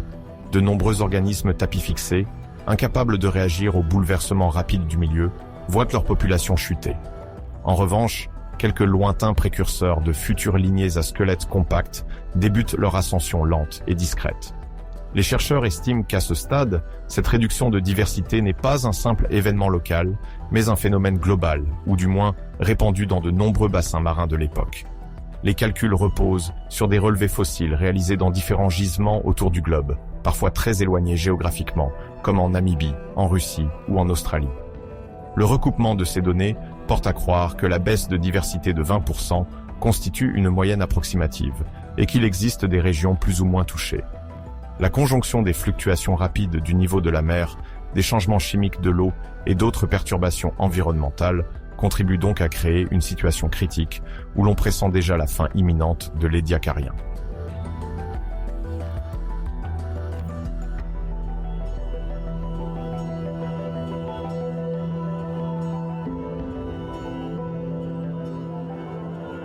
Au-delà de ces chiffres, la notion la plus marquante est sans doute celle de la disparition des formes statiques et la mise en avant des espèces plus robustes. La survie préférentielle des tubulaires minéralisés en fournit la preuve la plus évidente. Ces créatures ont vraisemblablement pu traverser cette phase instable grâce à leur résistance accrue et peut-être à une forme rudimentaire de comportement adaptatif. Néanmoins, il est important de rappeler que les conditions écologiques sont constamment mouvantes et que ce phénomène de pré-extinction interne n'annonce pas la fin absolue de toute forme de vie, mais une forte reconfiguration de la répartition et de l'abondance des organismes.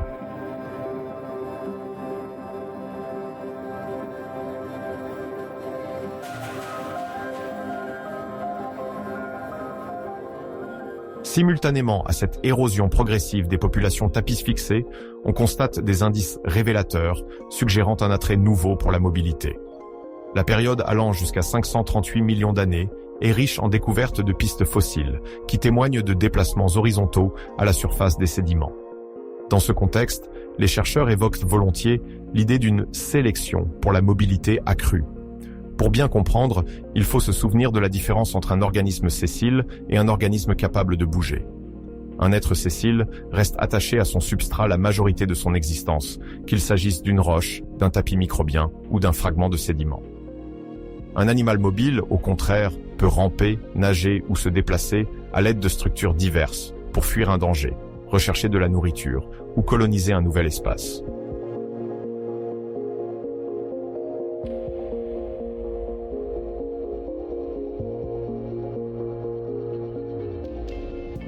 Or, durant l'Édiacarien, la plupart des fossiles connus paraissent majoritairement sessiles ou très faiblement mobiles.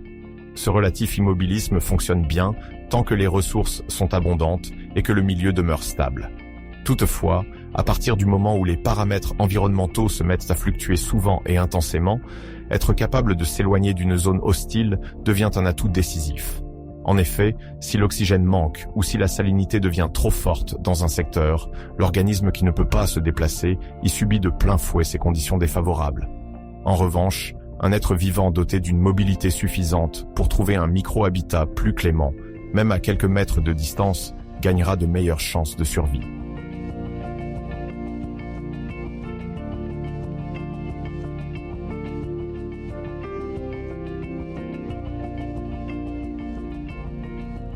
Sur les sites fossiles de Nama, situés dans l'actuelle Namibie, les couches géologiques de la fin de l'Édiacarien révèlent justement la présence de pistes croisées tridimensionnelles.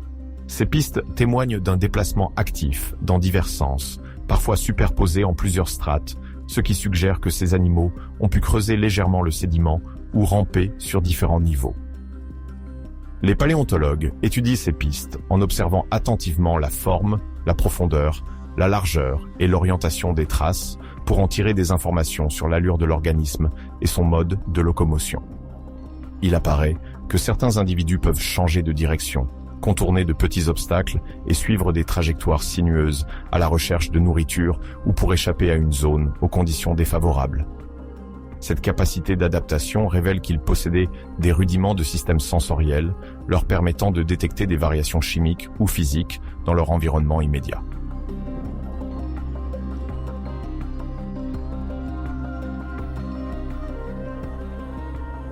Même si la taille de ces organismes demeure souvent réduite, leur empreinte sur le fond marin est suffisamment marquée pour qu'on la repère plusieurs centaines de millions d'années plus tard. Qui plus est, ces pistes fossiles se croisent et s'entrecroisent, illustrant probablement une intensification de l'activité biologique sur le substrat. Là où, auparavant, le sédiment était recouvert de tapis microbiens denses et compacts, on découvre désormais un sol plus remanié, plus aéré, car la mobilité animale agite et mélange les couches superficielles de la vase. On appelle ce phénomène la bioturbation. Il correspond à l'ensemble des perturbations infligées à un sédiment par des êtres vivants. La bioturbation, à ce stade, demeure encore limitée, car de nombreux acteurs de la future révolution cambrienne ne sont pas apparus. Néanmoins, on voit déjà pointer les signes d'un bouleversement écologique majeur.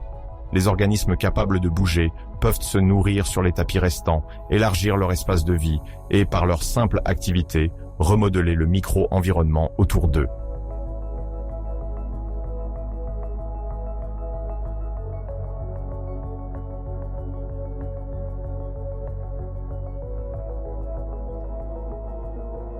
Cette sélection pour la mobilité accrue est d'autant plus cruciale que les ressources se font parfois rares et inégalement réparties.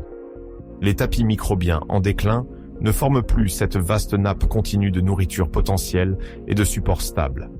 Ils subsistent plutôt sous forme de taches éparses, localisées aux endroits où la chimie de l'eau reste temporairement favorable. Dans un tel contexte, pouvoir se déplacer pour trouver la prochaine zone nourricière devient un avantage concurrentiel.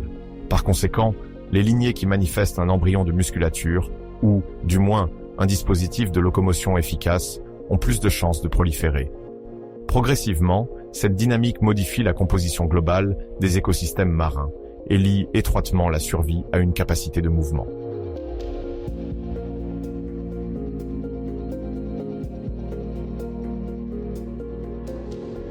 Gardons à l'esprit que l'on se situe dans les derniers mètres avant la coupure officielle, qui marque la fin de l'Édiacarien et l'entrée dans le Cambrien, période qui accueillera une véritable explosion de la diversité animale. Les enregistrements fossiles de Nama constituent une sorte de témoignage photographique géant de cet instant. Des centaines, voire des milliers de traces, représentant autant d'organismes cherchant à échapper au stress environnemental ou en quête d'une meilleure zone d'alimentation. On a parfois qualifié ces ultimes strates édiacariennes de laboratoire de la mobilité naissante, soulignant à quel point la faculté de déplacement allait devenir un critère essentiel de la radiation évolutive suivante.